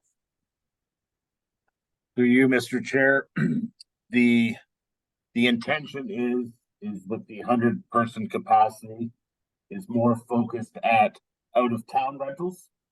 The Yeah. community-based type of rentals or community events, there are concessions that will be considered to allow these events to go ahead because it surrounds basically a community-based event, not an out-of-town rental.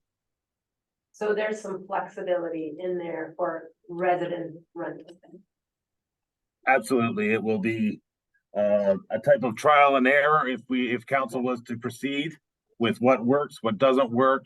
There could be additional capacity available if things go well, but at this time, that is the number that staff is comfortable with current resources.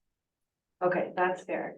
And then still building on this some more, the suggestion of the maintenance window in between rentals on the weekends. I understand where that sort of, I understand why that's being suggested. But I'm wondering if we implement all these things at once, if we're just being so restrictive, if maybe we could kind of see how it goes first with having 3 operators and the reduced capacity before we also, on top of that, are implementing this window of time that's required in between rentals, so that we're not being so restrictive that we're, you know, really limiting what we can do in the PCC. Through you, Mr. Chair. So basically the premise of the maintenance window is just an opportunity for whether it be multiple staff or a single staff member to have a window with a fair amount of time to both let the building breathe, you know, just kind of settle down before next rental. This allows the operator to do inspections, cleaning, any type of minor repairs before another large event could be knocking on the door. So that is the premise of a maintenance window. But again, in all of these things combined, have some flexibility in there that you can kind of evaluate each event and each weekend and each situation independently and kind of make a call that way. But maybe at some point you can report back to us as to how that's going and how it may be refined. For you, Mr. Chair, yes, that's quite fair. And you know, whatever changes, if any changes, are endorsed by council, then yes, definitely, whether it be a 6-month time period or a 1-year time period, there definitely will be a report coming back indicating any challenges or we'll say wins with this proposal. Yeah, okay, good. I just have one more question, and this one is to deal with the Millennial Garden. And I think maybe I would defer some of this to Councillor Bailey, because I know she's been doing a lot of work in there this year. But I know and I understand that the intent of that garden is to be fully 100% volunteer. And I think, you know, that has been the case up until now. I just think over time, things have gotten really big and really maybe overgrown to the point where there's maybe some things that volunteers can't do by hand. And I'm more than happy to help try and find volunteers and have the recreation committee work on that. But I'm wondering if there's any room in the current budget, current staffing, if we add this 3rd operator. I know that's not necessarily parks, but is there any capacity to do like a one-time kind of spring cleanup with some help, some staff equipment to just help them get started for the season? Through you, Mr. Chair. Yes, there is a possibility. Again, staff's commitment and schedules will reflect on the amount of rentals and cleaning that has to be done at the facilities first before they could be allocated to, say, the Millennium Garden, which is outside of their scope of work. But again, I do forecast to see some downtime throughout some seasons or the year where staff could be available to at least assist in maybe early spring, or at least just contribute toward Okay. the volunteers getting the garden up to snuff. Okay, thank you. That's all my questions. Councilor Willis? Yes, I have a series of questions on various items. So we'll start, the first item is to do with the sod and soil. You mentioned in the notes that you cannot draw on the contractor to reimburse us for the seed not taking hold into the ground. Is there an opportunity to go after the design consultant under their errors or omissions? If they specified something that was incorrect? Typically, these consultants have errors or omission concerns. Can we not go after them to at least reimburse part of the cost associated with this 42,000? Speak to that. So through Mr. Chair, and just confirming, I believe the consultant was our township engineer. Mr. Fowler, I'm just confirming. 5,000. And through you, Mr. Chair, the original landscape designer was a firm out of Toronto that initially started the Parks Master Plan. They were the initial consultants that identified the soccer field to be seed drilled or seeded. And unfortunately, due to the conditions and lack of water at the PCC facility, between that and improper soil conditions, the turf did not establish as well as everyone had hoped. Well, I'd like to suggest we pursue the consultant on this cost, because it's our taxpayer who inadvertently is paying for this involvement. So I guess my question would be, have staff look at the spec, because what was the spec, topsoil? Well, then what they put there might qualify as topsoil.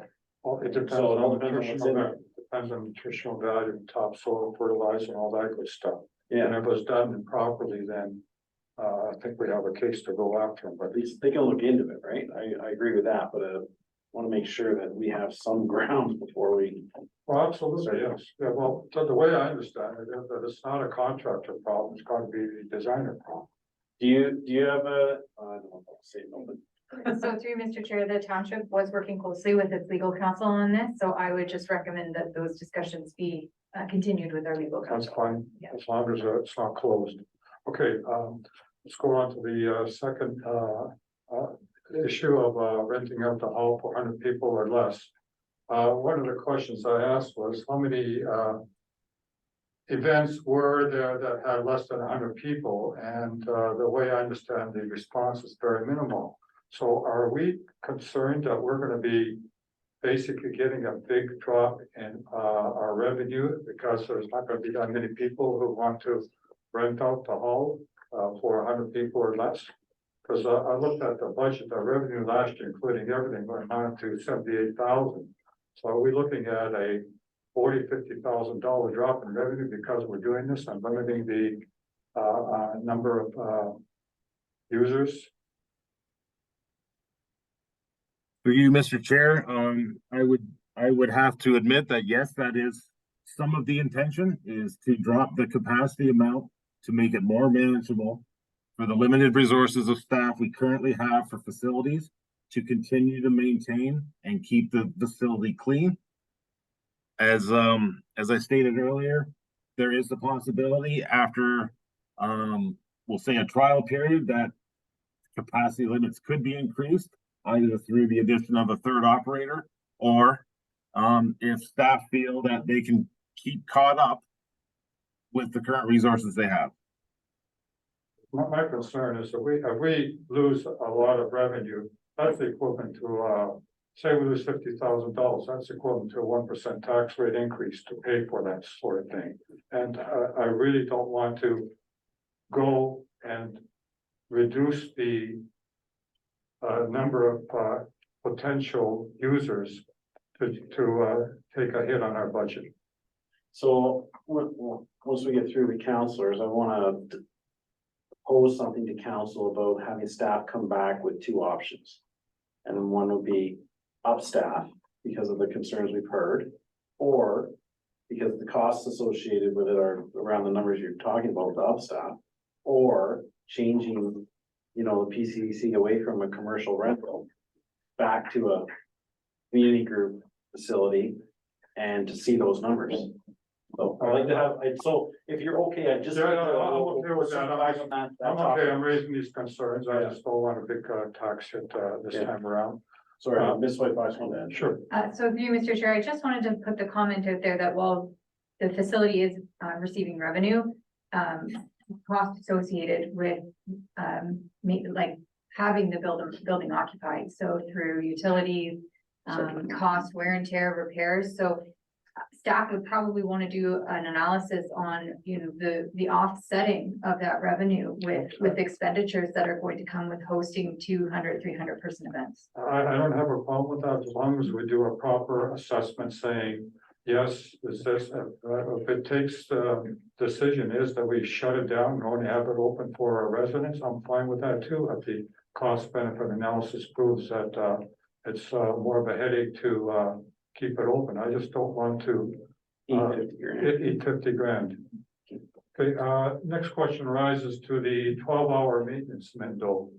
Is that during daylight hours or is that any time type of thing? In other words, if an event shuts down at 6 in the evening for whatever the case may be, will people come in over the next 12 hours or are you going to wait till the next day? In other words, lose a day of potential revenue. For you, Mr. Chair, so the 12-hour window was established as a starting point. So, and the reason it started as a starting point was just due to the frequent back-to-back rentals that the township incurred this past summer, where over the period of a weekend, we have head counts exceeding close to 700 people within 2 days. So I understand that, Mr. Paul. My question is, with a 12-hour window, can that occur overnight or is that going to be during the daytime? through you, Mr. Chair, it would depend on when the last rental commenced. So it could be 6 p.m. It could be 1 in the morning. It would vary by rental, and the 12-hour window gives a flexibility that a facility operator can attend, whether he or she is already there or has to come in after the event to give them a certain amount of time to get the facility back up. I'm good, Mr. Paul, with that answer. It's any time after the event. That's good. Next question relates to the truck. One of the questions I asked was relating to the truck. Was it originally, first truck was supposed to go to the fire department, and now staff reminded me that it should go, the decision was made in 2022 and go to law enforcement. So the question is that going to mean we got another hit for another pickup truck for the fire department as well as this one?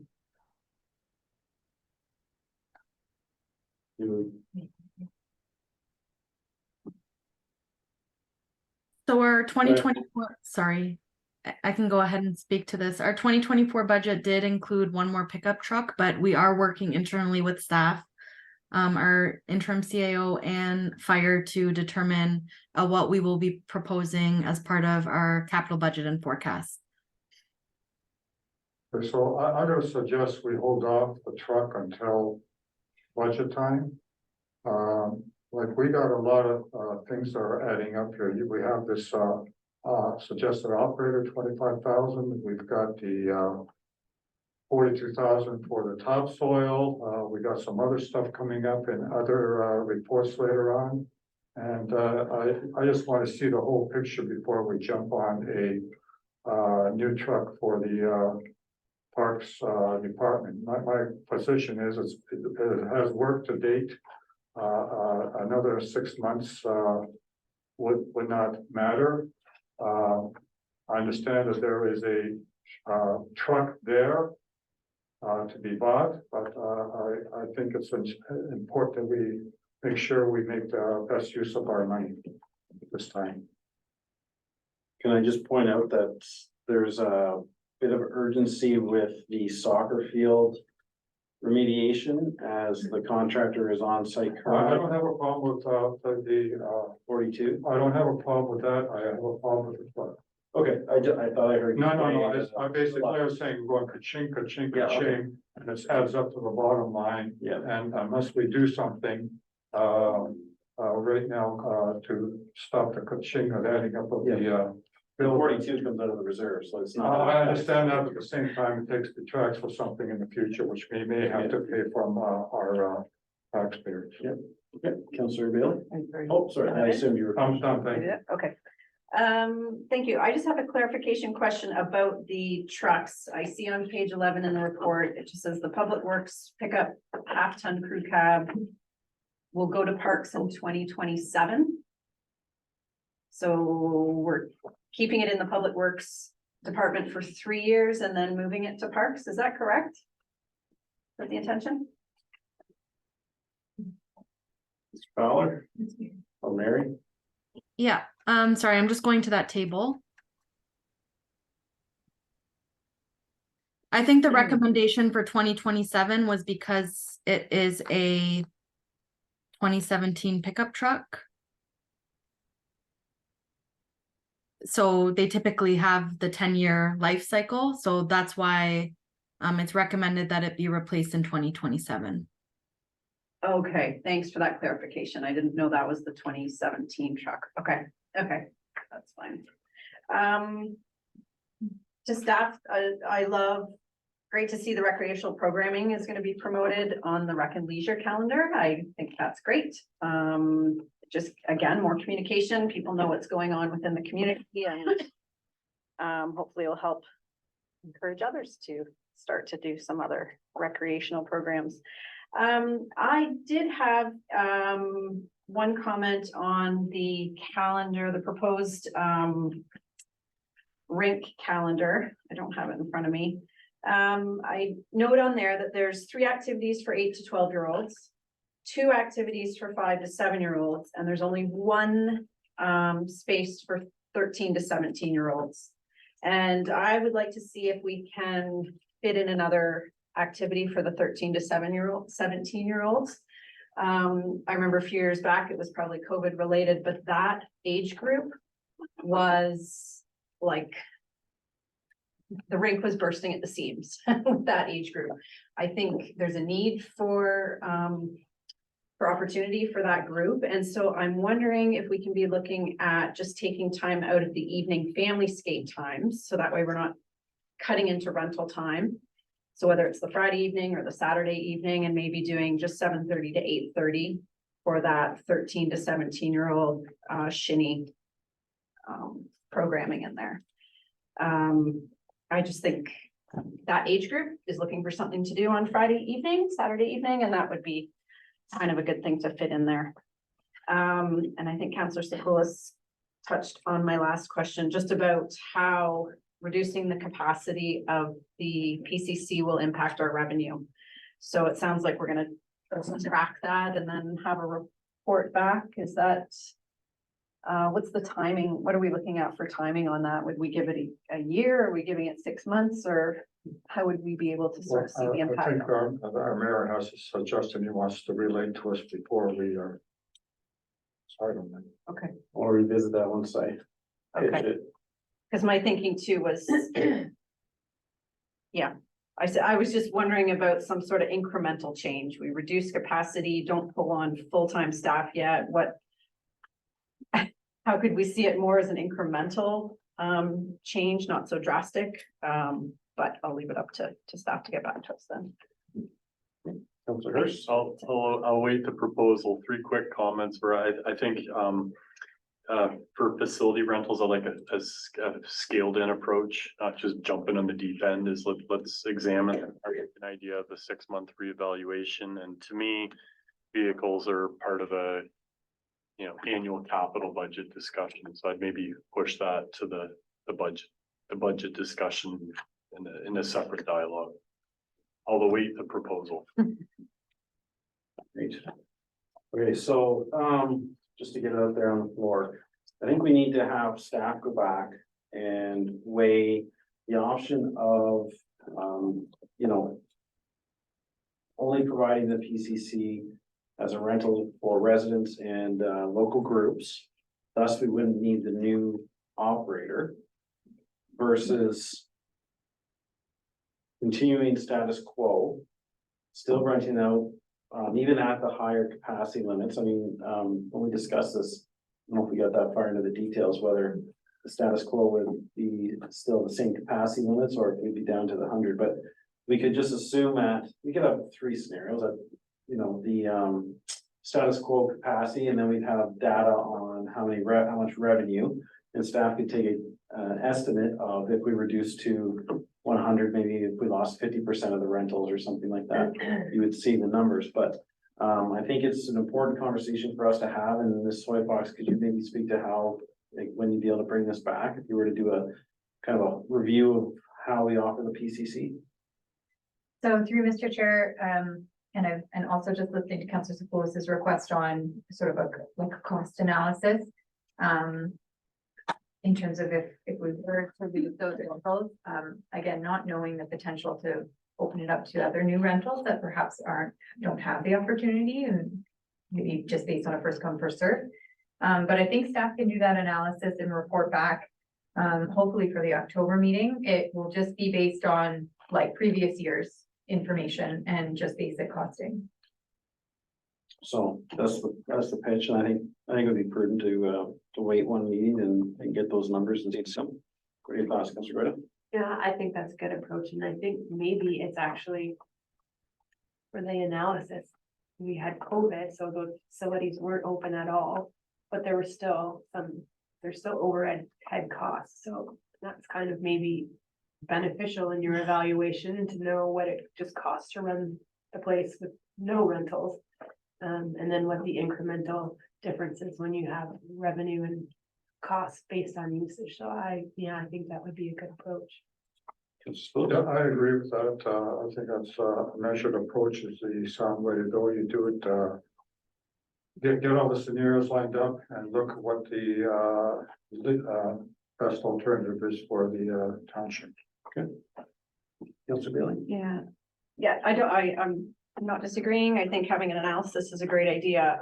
I do know through some discussions with Courtney, maybe you can speak to sort of the liability of not having a staff person there when the facility is rented out. So whether it's rented to residents or rented to out of town people, the fact that we don't have a staff person there, what risk is there?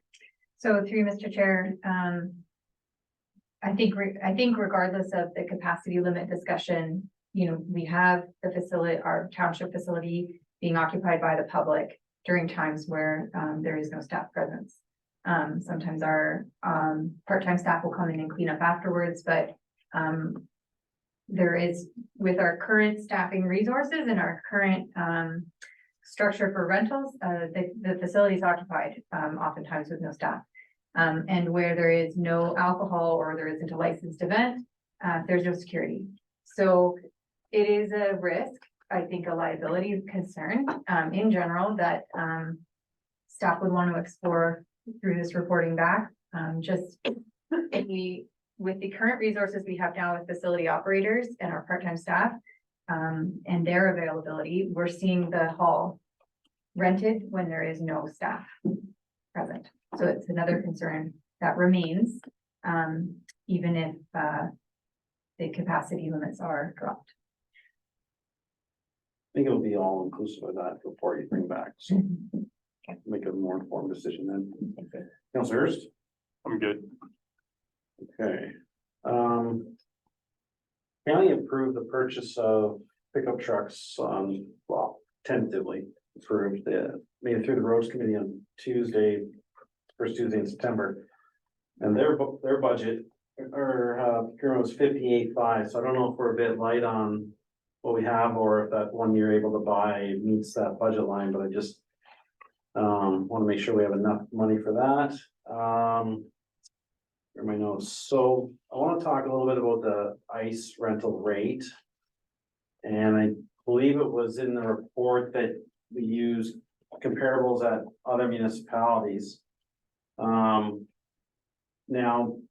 that may have used their posted rate, because I feel at $234 an hour is a bit steep. Guelph Minor Hockey is able to rent full ice in Guelph for around $180 an hour.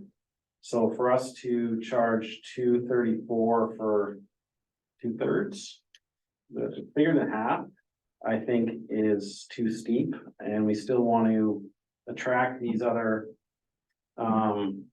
these organizations to come to Puslin for that outdoor experience, but they can rent full ice for $280. So if you're only saving $60, are you gonna rent Puslin and make do with a smaller ice surface, or are you gonna go to some of the private rinks around? So I'd like to see some consideration on that rate. What else? I gotta go through my notes here. We talked about, as part of the review of the PCC, I'd want consideration, because the council's direction were to go towards primarily focused on community groups.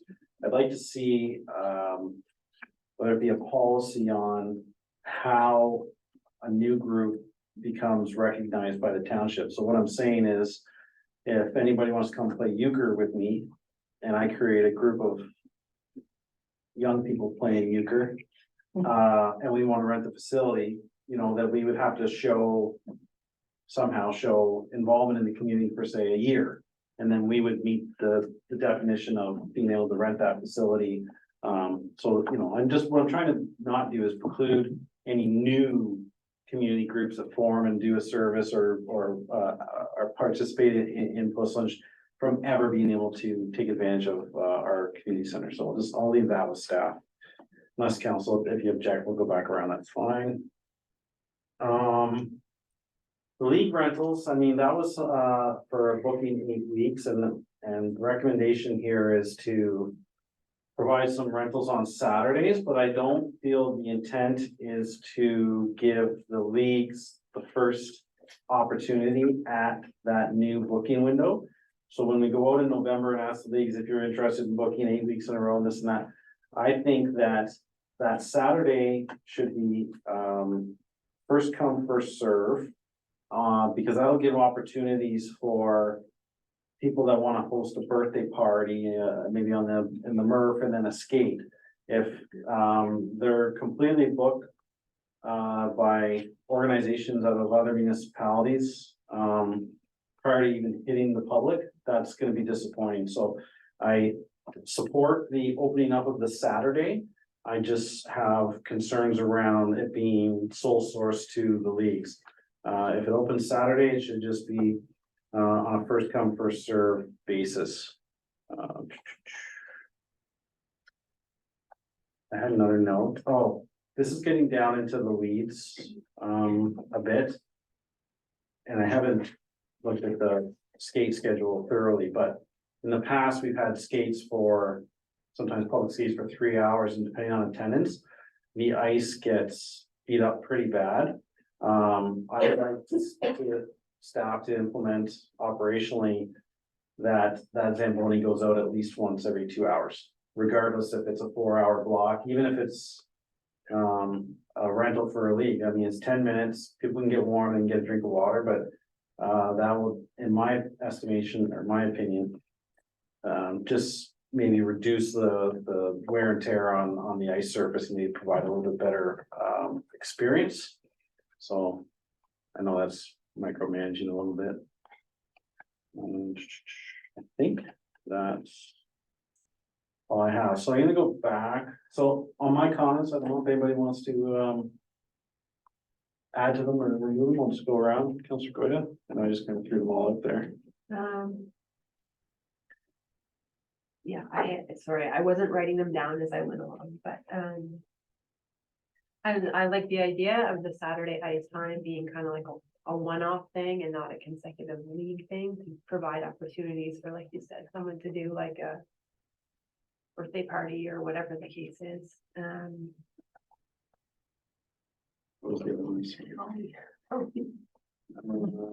the big biggest one. I know this wasn't your point, but to Councilor Bailey's point, I do like the idea of having like a Friday night team shitty, something like that. I think that's a good youth opportunity in the community. I'm sorry, I don't. No, most of them were just Yeah. operational stuff, so it's all good. Do we all kind of agree on the review of the PCC? Did I go around for that? Yeah, we're good, okay. So I'm just gonna go back to the agenda. We have the 42,000, actually, sorry, I know Councillor Bailey had something about my comments. So. I just had a comment about the ice, prime ice time, and maybe Sarah can comment on it, but I feel like our ice is overflow if you can't get it in Guelph. So I don't think people are choosing, oh, I'm gonna either pick the one in Guelph that's, you know, at this rate, or I'm gonna pick Puss Lunch. It's like most teams are trying to get everything in Guelph with the bigger ice. And then if they can't, they're coming to Puss Lunch. So I think they'll pay it no matter what. Well, I can give you some insight. That parent meeting we had, I don't know, a couple of days ago for, were you not there? Was that Patrick's team? I forget which team it was. Too many kids on different teams. Anyways, and we were talking about dry land for the team. And I had made the comment that, oh, it was Jacob's team. I said, I don't know if I really need 8-year-olds be doing burpees and high knees and stuff. I prefer more ice. And then the president of Guelph Minor Hockey is one of the dads. And he's the one that mentioned, well, we can't get 1.5 slots. And he said, we can go out of town and the ice is $300 or $280, which is it's just money. But he then said they pay 180 in town.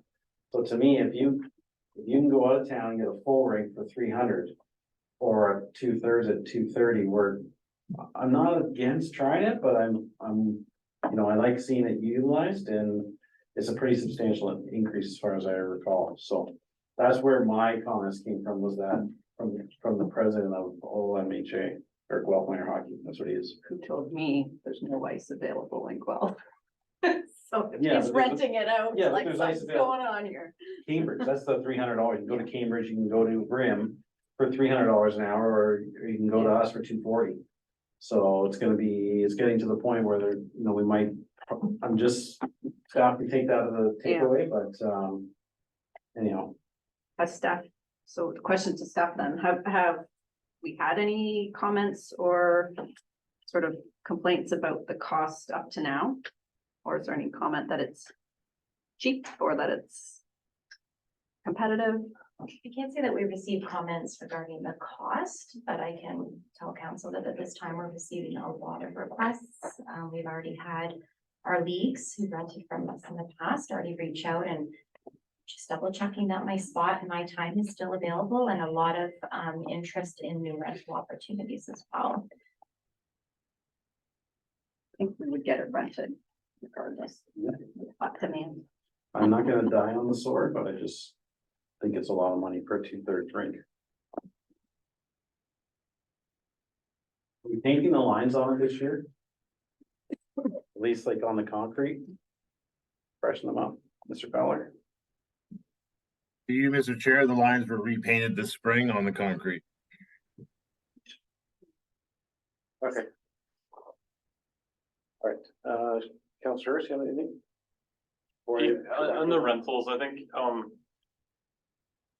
reevaluate. I think that's a good process. Understand what the booking rate is and what the market bears. I think the only other question I had in going through this, and maybe I missed it. Is there a damage waiver for like facility rentals? And I'm just seeing like this laundry list of all the infractions, and like maybe that needs cranked up. There is a damage deposit for all rentals in the appeals room. It is $1,500. We have had to deposit a few of those payments this year. However, half of those rentals put stop payments on those damage deposits. And then it's a process of trying to go back and ask that they will pay the amount that we are trying to recover. Okay, so we need to make the damage deposit going forward cash? We created somewhat of a new internal process that for all non-resident rentals, they must come into the office and make that payment by credit or debit, and it is a charge. We charge their card, and upon after their rental, they'll have to come back to the office, and we would put that back, we would refund it back onto the same card used, unless there's a portion of that that does need to be held back for any damages or extra cleaning, so it's started. Excellent. Good. All right, so, I'm gonna go back to, the items on the agenda, and I want to discuss the 42,000 for the senior soccer field topsoil. And, my position on this is that, it's unfortunate that it's not utilized, but I'd like to move forward on it as it's bordering on being embarrassing that we have that the lights up, they're working, and we haven't played a game of soccer on it. So I'm happy to read that this is coming out of the cash into the parkland restricted reserves, and I recognize, you know, we're you know, spending money that could be used in the future for other projects, but I'll just leave it at that. So I just want to give consensus from council for staff for support of that 42. Councilor Goyda? Yeah. I'm supportive. Okay. Yep. Yeah, all right, so. So you're gonna report back on this next component, the increase from 2 to 3, right? That'll be next meeting. So through Mr. Chair, the next one is the user fees and charges to clarify that the personnel costs are applicable for any additional staffing requirements for events. That's part of the recommendation that staff reported the third. Oh, yeah. Up there, that's okay. Okay, anybody have objections to that? No, okay, sorry, then that's, the next component is, Can I read what I have just to make sure it's Sure. covered? Okay. The council directs staff to report back to council on the proposed facility operator position at the October 18th meeting, and that the report include an analysis of the facility revenue and expenditures, the anticipated loss of revenue if the hall capacity is reduced to 100 people, the addition of a facility operator versus status quo with the current staffing resources. everybody all right with that? All right, you just keep going, where do you need direction? Sorry, actually, I'm sorry, does that capture the analysis of having it as a resident-only facility? The anticipated loss of revenue if the hall capacity is reduced to 100 people, that would be not resident only, that would be private rentals to 100 as well as any of our community events. Do you want? I think a third option, yeah, was reducing kind of still open to the public or just, well, Residents. just residents only. Now, would they be allowed the 250 or? I think that would be fine. And capture that extra piece.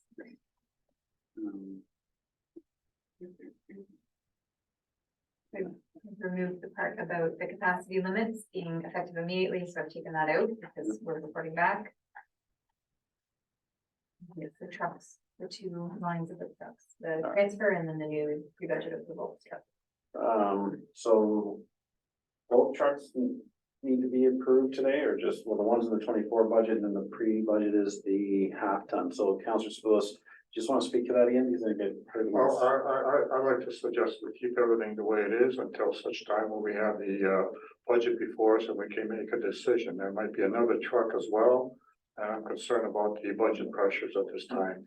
My point is, it's worked, quasi worked, I guess, the Parks Department would say till now, and I'm saying, okay, let's keep it on.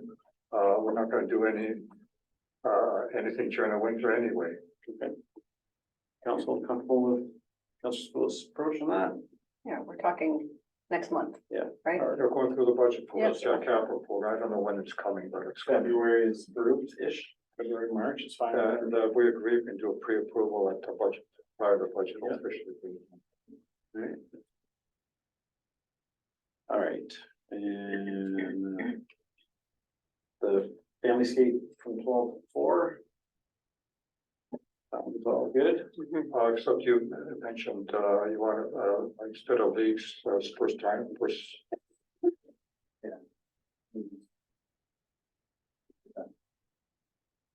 you don't want them open to leaks, want it to be one-time rentals, one-time private rentals?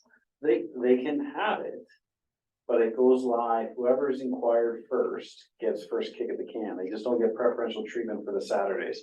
So what I'm trying to achieve is, I'm mimicking what we do for baseball. My team plays Monday nights, used to, 8 o'clock. Staff would either, kind Reach of out ahead of hold it and say, hey, do you want your Monday night still? So we're doing the same thing for the hockey, but I don't want it to be like, oh, by the way, we have Saturdays now. You get the first kick at the Saturdays. No, I don't think that's the intent. We give them enough, call it preferential treatment by giving them the first opportunity to book. But this is more in my mind to serve the community needs a little more. But that being said, once it goes live, I hope, use your discretion. That's the one complaint I've heard is I'm not able, as a family, somebody will say to me, I'm not able to rent the ice and have a birthday party any longer. So that's one of the things I'm trying to facilitate. That makes sense? And I can read everything out when we're done, if you'd like. Well, can I, sorry, can I just touch on that? I think probably if, okay, so for instance, I know that because my kids have been involved in a couple of programs with the city of Guelph, I get an email to say, spring programming registration happens this day at this time, to give people a heads up, right? To be on your computer at 5 a.m. to make sure you get first kick at the can at registering for these programs. But I think the average person would probably not know when the day is that they're able to reserve an ice time. So is there any way that we can kind of like announce that, just so you know, like available starting this day, if you want to rent ice, first come, first serve, so that, the date isn't sort of coming and going, and a month later, people are like, oh, I'd really like to rent the ice, and they're like a month. and I like where you're going, because it'd be nice to be able to push out to say, hey, Pusslinch is opening up this time slot.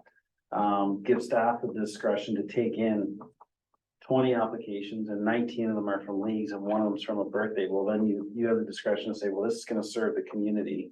You can have that one and then fill it. Does that make sense? Like, can we push it out on, our social media that, hey, we're opening this up, but I don't want it to be gobbled up by leagues, that you guys can take them, kind of vet them, their value and assign a few, and then if nothing else comes in, what are you Just my laughing initial at? concern with what I understand the request to be is that we would like to have, at this time, we only have very few blocks, if you will, windows of time that would permit for, say, a small tournament, a larger event that requires more than 2 hours. So opening up our Saturdays would allow maybe a team to come in and say, I would really like to host a tournament on this one Saturday, and we need about 4 or 5 hours. If we then permit any of those blocks of time on a Saturday to a league rental, it then doesn't permit that usage of that full time. So the purpose of us changing Saturdays, I think those 1 hour blocks should probably be private rentals and not offered to leagues. What do you consider leagues? Someone who wants multiple rentals. So you want every Saturday from 10 to 11 for 4, 5, 6 weeks. Now it kind of blocks off that. How do you deal with? How do you deal with a team wanting to host a hockey day in An Canada? event. So I think that's a great opportunity for these Saturdays to now be available for private rentals, because it would allow those one-offs. Okay. Where you only want it for that one day, but allows someone else the next weekend So- or the next weekend to have a birthday party, to also host maybe a one-day tournament. So just because they're associated with an organization doesn't necessarily lump them into the league category Well, we have. would No, I be like like, that. we consider our leagues multiple rentals. You want it for a prolonged period of time, the same date, the same time every week. I like Our private rentals are just those one-offs.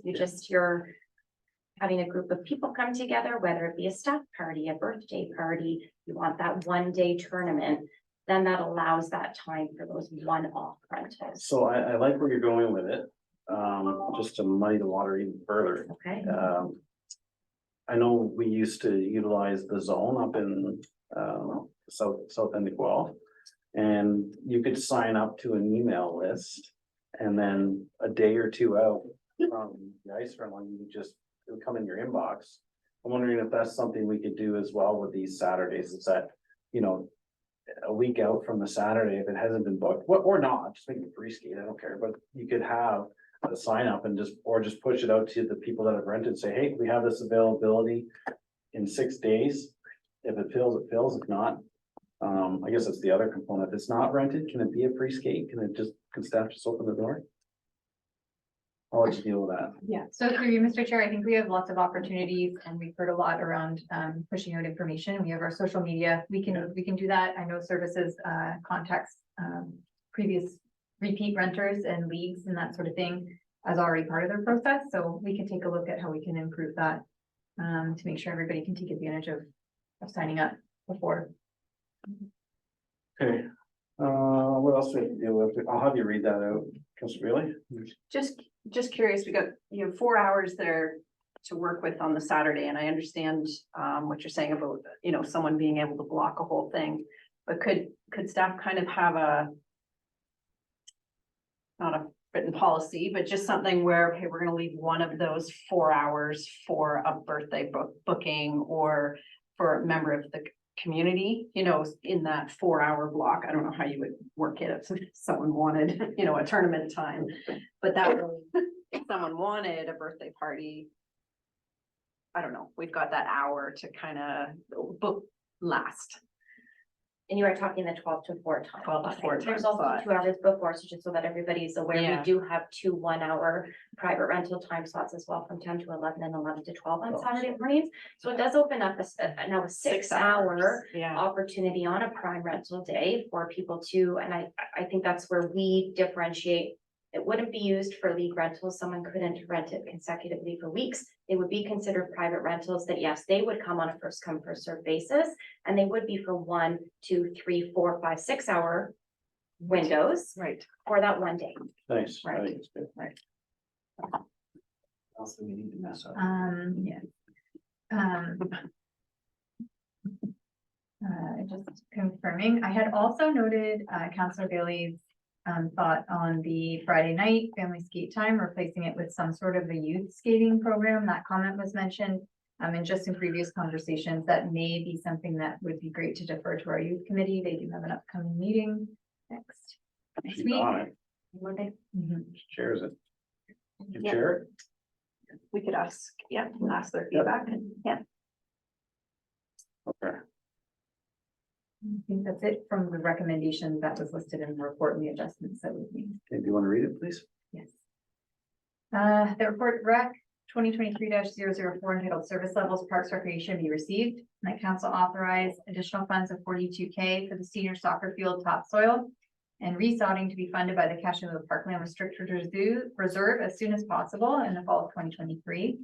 And the council directs staff to review the contract relating to the seeding of the soccer field to identify if there's an opportunity to recoup costs from the design firm prior to authorizing. I guess it's not prior to authorizing additional funds at this time. We're going ahead with that, correct? Yep. Okay. And that Schedule J of the 2024 user fees and charges file the update to clarify that the personnel costs are applicable for any additional staffing requirements for events at the discretion of the Director of Public Works and Facilities and Parks, subject to operational demands and staff availability. And that council directs staff to report back on the proposed facility operator position at the October 18th meeting, and that the report include an analysis of the facility revenue and expenditures, the anticipated loss of revenue if the hall capacity is reduced to 100 people, and the option to only rent to residents and community groups, and the addition of the facility operator versus status quo with the current staffing resources. And the council defer the decision regarding the intercorporate transfer of public works pickup to capital budget deliberations, and the council defer the decision regarding the pre-budget approval of the new public works pickup truck, again, to the capital budget deliberations. And the township remove the free family skate scheduled from 12 to 4 on Saturdays in order to facilitate the rental of the ice during this prime time for one-time bookings on a first come, first served basis. And the council refer the calendar to the youth committee for prior to approval, and specifically requesting that the youth committee comment on removing the Friday night family skate and replacing it with a youth skating program. And that council direct staff to implement the 2024, the promotion of recreational programming offered by third-party organization renters who utilize the township facilities on the township's recreation and leisure calendar and community groups page, after all permissions and waivers are obtained by the third-party organization or renter as detailed throughout this report. All right, we have a mover. Councilor Harris, second by Councilor Bailey. Last opportunity to discuss this one. All in favor? Carried. Thank you. All right. We are on to 10.3 Blue Triton brand, I believe. Is that correct? That's And who is, if anyone, is discussing? He's not here. You're available for comments or for questions, Ms. White Fox, on this one? I will do my best. Yes. You have a resolution? Yeah.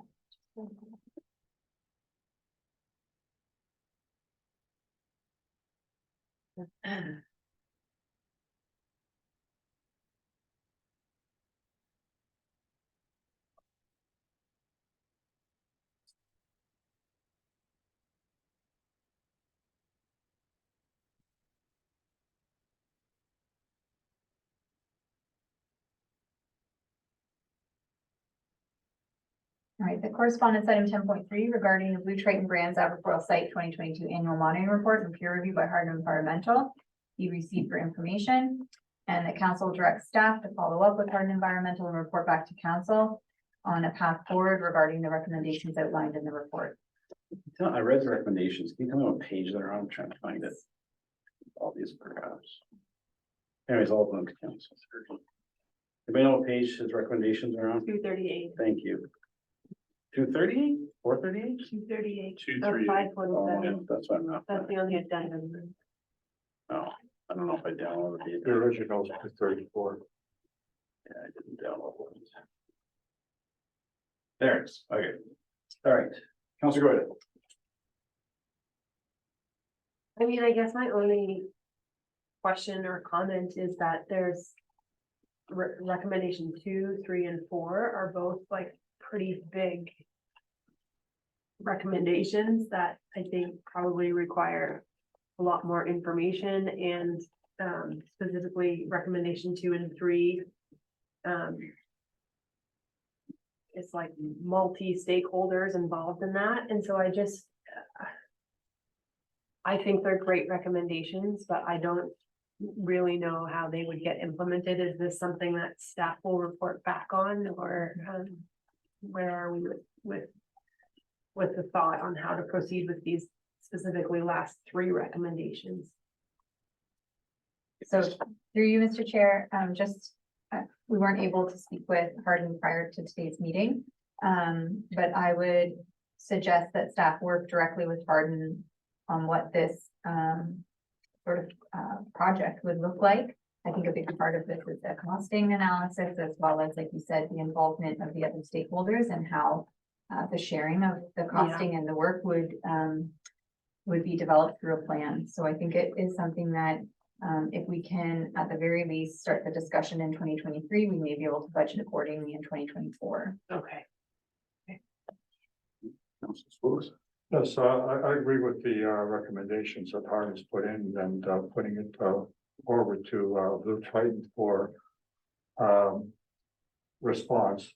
There are four major concerns in this report. One is water taking during level 1 and 2. We all know that municipalities such as Guelph, when there's a level 2, they have to reduce their consumption from what they are currently taking, not the permitted taking. So what Blue Triton Brands is basically not reducing their water consumption based on what they took in the last month. They're just saying we're under the permitted take, so we're just continuing on business as usual. The second point is a concern is the contamination of the lower aquifer through pumping. And Arda makes great use of a well that should be tested for quality of well, quality of water in the well, and there's no data on that well. The third point is loss of water from Mill Creek to overburden, and they're suggesting second instrumentation, so that's an important consideration. And then the other thing is the last thing is we should have an explanation for the upward ground movement of water to Mill Creek. They say it's happening. We should have a technical explanation. I don't know why it's happening, and I think that would be important to understand the logic associated with that movement. Capture all that. All I'm saying is, I don't expect you to put that in. These are all recommendations put in there. So I'm just pointing out the issues that I saw in the recommendations that should be addressed. But certainly passing the entire report. Councilor Bailey? Yeah, I don't have anything new to add. I think Councillor Sepoulis highlighted a lot of the important ones in there. And I guess, yeah, just sending it to Blue Triton for response would be great. And getting their initial thoughts on what this project looks like, might be, what they think about what their involvement in there as well. More curious how this is gonna look. Councilor Hurst? I'm good. I think Councillor Sepoulis nailed a lot of stuff. I think I'm looking for tactics and analysis moving forward. So I think it's a follow-up with Hardin to provide a bit more details and leave that to staff to discuss. My only thing about this report is when I read it, it just points to Blue Triton, but it makes reference to the other large water takers. So this program, we should be, in my opinion, we should be reaching out to the city of Guelph, Regional Waterloo and Blue Triton, asking for, them to respond accordingly, right? This isn't just a Blue Triton thing. And it also brings to my mind, we had asked for analysis, but his needs on monitoring wells to determine the available water, because Guelph was looking outside their municipal boundaries for new municipal wells. And we wanted to get ahead of it, figure out where the water was and how much and all that good stuff. And we haven't heard back, so we could follow up with Dan on Stan and hope. Butchered that pretty good, didn't I? But yeah, I think that if there's three major players in the area, we put them all together, because ultimately we want them to do a program or answer all of these concerns, and they all have are a part of the puzzle. Does that make a fair assumption? That makes sense. And the one thing he mentions, the multiple aquifer penetrating wells. I'm pretty sure we made that as a comment to the MNMAH when, they were gonna let little towns happen on every farm. So, it's consistent with what he's requesting. I don't know if there's an avenue through who regulates well. When the consent is given, do we issue a permit for a well, or is it MECP or? Administrative. It's not us. It's only in relation to setbacks to like septic. Okay, so I think we should, I don't know if you want to send the whole report or at least just reference the part about wells. Send it to MECP again, because he's highlighting the concern, because there's a lot of growth coming to. Go ahead. The only thing I would say is this particular recommendation is talking about. When we did that recommendation, I think we talked about encasing the wells. Yeah. This recommendation is talking about prohibiting the wells. So I think, that needs some evaluation, because if we're Yeah. gonna prohibit the construction of wells. Which means they should, in my mind, because I think it means that you have to encase it, but that's not what it says. That's not what this is saying. That's right. I So guess I interpret it as encasing, but you're Me right. too. you're right, it's not saying that, it's Yeah. just saying prohibit Yes, them. so that is, Um, but when I read that, I was like, that's a concern for, you know. Maybe we can have those discussions through this process prior to sending anything. Sure. Yeah. I'd like to put our weight behind that because I don't think it's too onerous of an ask to say to a new home builder, your well now has to be encased. I get it, there's lots out there, but you can't fix it without at least starting somewhere, so. Okay, so everybody's good? Yeah, Just a friendly suggestion, we include Kyle Davis as well on this. Because it's dealing with the quality of water. And we're engaging this municipalities, the water Exactly. queues and all that stuff. Water queue, You must know what you're talking about. I know all the acronyms, don't ask me to say what they are. What's the queue? Wellhead protection area. Quality is one, and then we got water protection area zone 1, 2, 3, 4. Oh, WPZ too. okay, so. wanna read that? Sorry, Bob. The correspondence item 10.3 regarding the Blue Triton Brands Aberfoyle Site 2022 Annual Monitoring Report and peer review by Hardin Environmental be received. And the council directs staff to forward Hardin's report to Blue Triton for comment and request for a meeting to discuss next steps relating to the recommendations outlined in the report. And the council directs staff to work with Hardin Environmental and Source Water Protection and report back to council regarding a process on implementing the recommendations outlined in the report, including costing, a detailed plan, and identifying other key stakeholders, i.e. significant water takers in the area. I just want to quick point to Mr. Mayor. When this came up first time, you had spoke to the mayor of Guelph Hermosa for them to be participants in this. And you also approached the county as well through the mayor, and you said you probably could get At the time, there was high level agreements on that. support. So I think it's a matter of just refreshing. your Yeah, minds and again. just, I mean, I don't know what happened, COVID hit or something. Yeah. Blew up but I'd like to continue. Yeah. Oh, because we were, So adding them to the key stakeholders, the county of Wellington and the township of Guelph Hermosa. sorry, Like we're wanting to work with them through Yes. like a process. Yeah.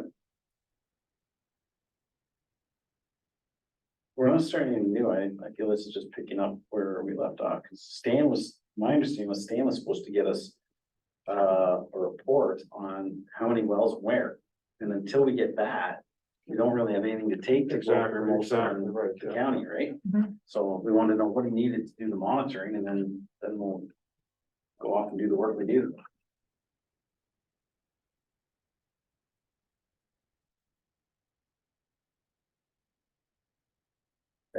I'm not sure if we had a move in a second. So who moves it? Counselor Hurst?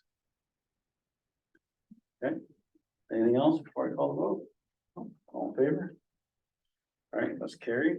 I believe we're on to 10.4. Ms. White Fox, you have a resolution for that one? The correspondence item 10.4 regarding the Hamilton Conservation Authority resolution regarding reverse changes to the Conservation Authorities Act and Ontario Wetland Evaluation System be received. All right, you gotta move for that. Counselor Swillis, second by Counselor Bailey. Comments on that? Screw it out, anything? No, I think I'll let council support. I'd like to support the resolution of the Hamilton Conservation Authority and advise the province, our local area MPP and Speaker Arnott accordingly. But wetlands are important areas for recharge of groundwater. And if they're not protected, there'll be less water going into the ground to provide water for people who rely on basically on wells to draw their water. So I think it's important that the government be aware of this concern that from a municipality who relies essentially on groundwater to. Counselor Bailey? Yeah, thank you. Yeah, I think the part that stuck out for me in this was just the, sort of the preservation of the wetland system, and it's saying, it was just estimating that over 80% of the wetlands that currently receive protection will lose this, will lose the status that's protecting them. So I think that's a concern, and I would support the resolution. Very good. This one, I mean, wetlands are important to me.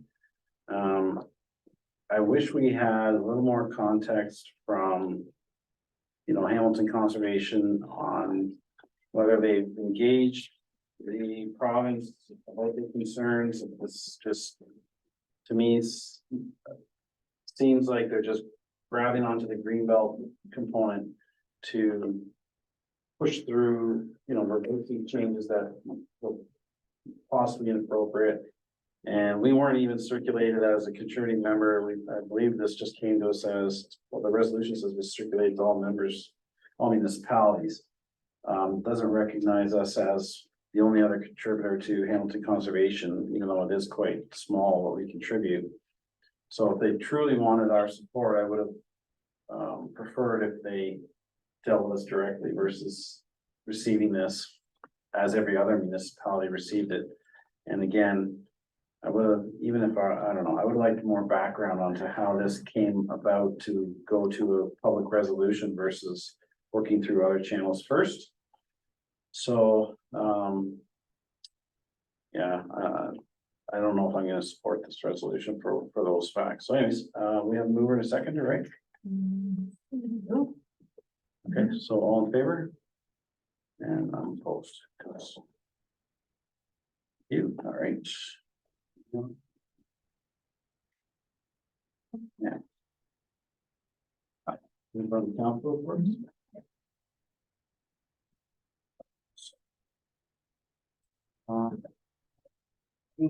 Pretty sure everyone around the table here is aware I was asked to join the EMO task force on planning. And a few months ago, and I'm also on the one for recycled aggregate. So we met, each of those I've met once already, or maybe twice, and then we had another meeting invite come out just late last week about you know, the electrical grid in Ontario. I'm just gonna look up. And the challenges with, you know, infrastructure upgrades, the independent IESDs, electricity service providers. Anyways, so the conversation was generally around urban centers and the challenges and with supplying projected growth with the electricity they need. It sounds like they're really pushing to have more people switch over to electric heating in their homes. So say it be geothermal heat pumps, so they're experiencing these increases. And you know, out in the country, our power is very expensive. So I tried to boil it down for them and give them a rural perspective. I wasn't familiar entirely with all the mayors and councillors that were on the call, but most of the rhetoric was coming from, you know, the transmission lines and that type of infrastructure. And I said to them that in the rural, the other part they were trying to get input on was getting more people to buy into their programs. And some of them that you see in the stores are the energy efficiency tags you see on appliances. That's been a program they've been running for years. But the other one is time of use. So, you know, you use electricity between 5 and 7 p.m. at night, it's prime time, you pay more. And they're asking for input on how to get more uptake on, you know, using your electricity in the off-peak times when there's less demand. And one of the components I brought up, I said, well, the distribution rates in the rural are much higher than for urban centers. They have, I think it's high density, medium density, and then low is your cottage. So in the country, if you use power on peak time and pay that higher transmission rate, you really notice it on your bill. It's very encouraging to not do laundry at, you know, 5 o'clock at night, but to do it at 7 p.m. So I said to them, you know, it would be beneficial if they would have some sort of system like that for the urban centers as well. That, you know, maybe the rural doesn't have to pay as much transmission, transfer some of that cost over to the city customers, so that people that live in the city are probably hating me saying this, but I just don't feel that I think Ontarians should pay for electricity's costs equally. I don't understand, it doesn't really sit well with me that we have to pay more in the countryside. It's just, anyway, so I let them have that as a takeaway. There's also a big push now to have an ultra low rate for electric vehicles. And I also didn't speak positively to that. I didn't feel that when I first looked at the proposal, and my understanding is an option, so you may be able to stay in your current time of use plan, but that they would so what they would do is just move around the costing. It's not that there's an overall reduction, it's just a rejigging of costing. And it appears as we're gonna lose our mid-peak and off-peak at 7 PM, it would move to 11 PM and then get this ultra low rate. And they mentioned EV charging at night for this ultra. Well, I don't think the majority of the population that doesn't have an electric vehicle should be penalized by paying more when I'm trying to do my laundry and cook the meals for my family, so that the electric vehicle owners can charge super cheap at night. I said the economics already work in the current framework. The off-peak charging at home, as I already mentioned, the economics work. You save money, you don't have to buy gas, even though the EV vehicles currently are more expensive, it still works. So that was another concern. I thought that the changing of those time of use charges after 7 PM to a higher rate is essentially a subsidy to electric vehicle owners, and I have a problem with that. So that boils down to, I was advocating for more economical hydro rates for the rural communities. Did they say much? No, they said they appreciated the rural perspective. And I look forward to participating in further ones. And then, it's not real high level intellectual comments, but it's just, I feel they need to hear the real scenario, boots on the ground, and the impacts they have. So, is there anything else I should talk about for mayor's update? I can't think. So that's what I have. Any questions for me on that? A question, does Roma participate, did Roma participate in this electrical grid discussion? But they would have definitely a real perspective. From my memory right now, I didn't see any name tag that said Roma, because some of them were just names, and I'm not familiar with everybody on the board, Perhaps but they should be added to the panel. it's not my choice. This AIM sets it up, so, but AMO's there at least, yeah, and maybe that's why there wasn't a real perspective, because AMO was there. Do they normally invite Roma? I will mention that at the next meeting, that you nice to have them participate as well. Yeah. Any further? All right, mover and seconder to receive my update. Councillor Hurst, Councillor Bailey, all in favor, thank you. Any council member reports? Oh. Nothing? Do you have something?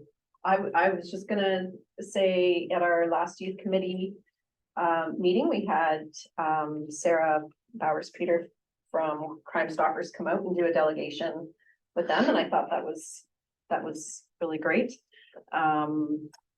We did do our sports day last weekend, and let's just say we're learning a lot from trying to host different things in the community. So the kids will come back on Monday night. We'll be able to sort of debrief and, talk about how that event worked. It wasn't very well attended, so we're gonna just try to see how we can, up the attendance and things like that. But those that were there running it had a good time. We played a lot of volleyball and baseball, so that was great. And thanks to Cam Tuck had come out to run the baseball part of it. So maybe I'll just thank him for coming out. He put in a few hours on a Sunday afternoon to do that. And then from Safe Communities Committee, I again had Sarah Bowers-Peter come out and do a delegation similar to what she did for us, like presented just what Crime Stoppers does in the community, but I wanted her to focus a little bit on the 555 workshop that we're going to host at Aberfoyle Public School. So I'm starting to try to promote that and get that word out. So it's an adult presentation. So parents and caregivers can come to Aberfoyle School on November 16th at 6:30 p.m. And Crime Stoppers and OPP will do a joint presentation around cyber safety, which also leads into the human trafficking component. So stay tuned for ads on that. And if you can help me promote it and push it out on your social media or hang up posters, that would be great. And also just chatting with people in the community, because we got to just get the word out, would be really good. And that's about it. Any further from council members? I want to go back. Fall Fair. Fall Fair went. Staff were all hands on deck. Mike was sweating bullets, worried that, you know, we weren't gonna be able to have the grounds ready. I think he was there till 7 or 8 o'clock at night on the Friday night as the final touches were being done. And yeah, there was some elevated blood pressures at times, but at the end of the day, I think Mike would agree that it was a very big success. Was it different than previous years? For sure, but that was the first, well, that week was the first time I had visited the site and walked around, and I am super impressed. I can't wait till it's finished. It's gonna be amazing. However, there were some challenges, and I think Ms. White Fox, we've organized or agreed with the Agricultural Society moving forward. We're going to have pre-fall fair meetings, and then we're gonna have debriefs. And it's not gonna be throwing blame. I mean, I know we have some concerns around certain things, but we're gonna go to the table. We're gonna say, this is what we thought worked really well. This is where we need improvement. And then at the end of the day, and they likely will have the same laundry list. At the end of the day, the goal is to get the fall fair just to a better place where it's a little easier to replicate year by year. You know, Mike had all his, not all, I think it was all his staff there, and trying to remember where this block went and that block went and how they wanted things set up. We just need to really get that cemented almost in a site plan, so that instead of, you know, Mike and his staff being there all hours of the day, Thursday, Friday, maybe if they're contributing, they can do it at their leisure on a Monday because they know the setup. But besides that, I mean, I thought it went really, really well, considering that almost the whole grounds were torn up. And Mike, do you have anything to add? I thought it went well. No, I have nothing to add, thanks. He was happy. But again, we're gonna have that debrief. I don't know if we've scheduled that yet or not, or. Not yet. So we should try to, I don't know when spring, I don't want to forget about it. So staff have reached out to schedule it. We're just waiting to hear back. So Okay, we're good. hoping for this year. Yeah. Yeah, so I don't know if everybody had a chance to attend, but yeah, that was Fall Fair. Next year is gonna be really good because the facility will be complete. That's part of the previous, I was gonna say, do we want to vote again and just, No. no? no, it's all part of it. Okay, anything else? Next to bylaws, We don't have any? none? No. It says none here. I didn't read it. Announcements, anyone? No, all right. Okay, closed session. The council should go into closed session under section 239 municipal act for the purpose of 14.1 confidential written report regarding personal matters about an identifiable individual, including municipal or local board employees. This is related to a human resource matter. Confidential verbal report regarding personal matters about an identifiable individual, including municipal or local board employees. Again, human resource matter. Confidential written report regarding a proposed or pending acquisition or disposition of land by the municipality or local board. This is relating to a township owned right of way. And adoption and receipt of the previous closed minutes as noted. Let me get a mover for that, please. Councillor Hertz, second by Councillor Spools, all in favor? Carried. Okay. Have a good day. Thanks.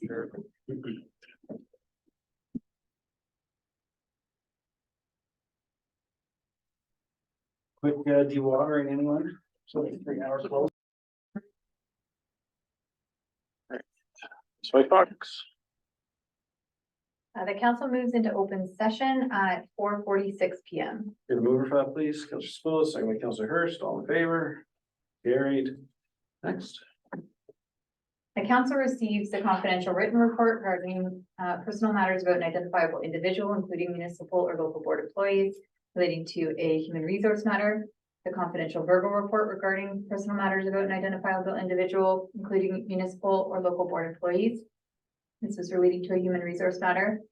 The confidential written report regarding a proposed or pending acquisition or disposition of land by the municipality or local board regarding a township owned right of way. And the adoption and receipt of the previous closed minutes as noted. And that the following bylaws be taken as read 3 times and finally passed in open council. Bylaw 2023-039 being a bylaw to appoint Justine Brotherston as interim municipal clerk for the township of Plisslanch. And bylaw 2023-040 being a bylaw to appoint Sarah Heater as interim deputy clerk for the township of Plisslanch, and further that staff proceed as directed. Get a mover for that, please. Counselor Hurst, second by Counselor Bailey, all in favor? That's carried. All right. Business arising from the closed session? None. Notice of motion. 0. New business? None. Confirmatory bylaw, please.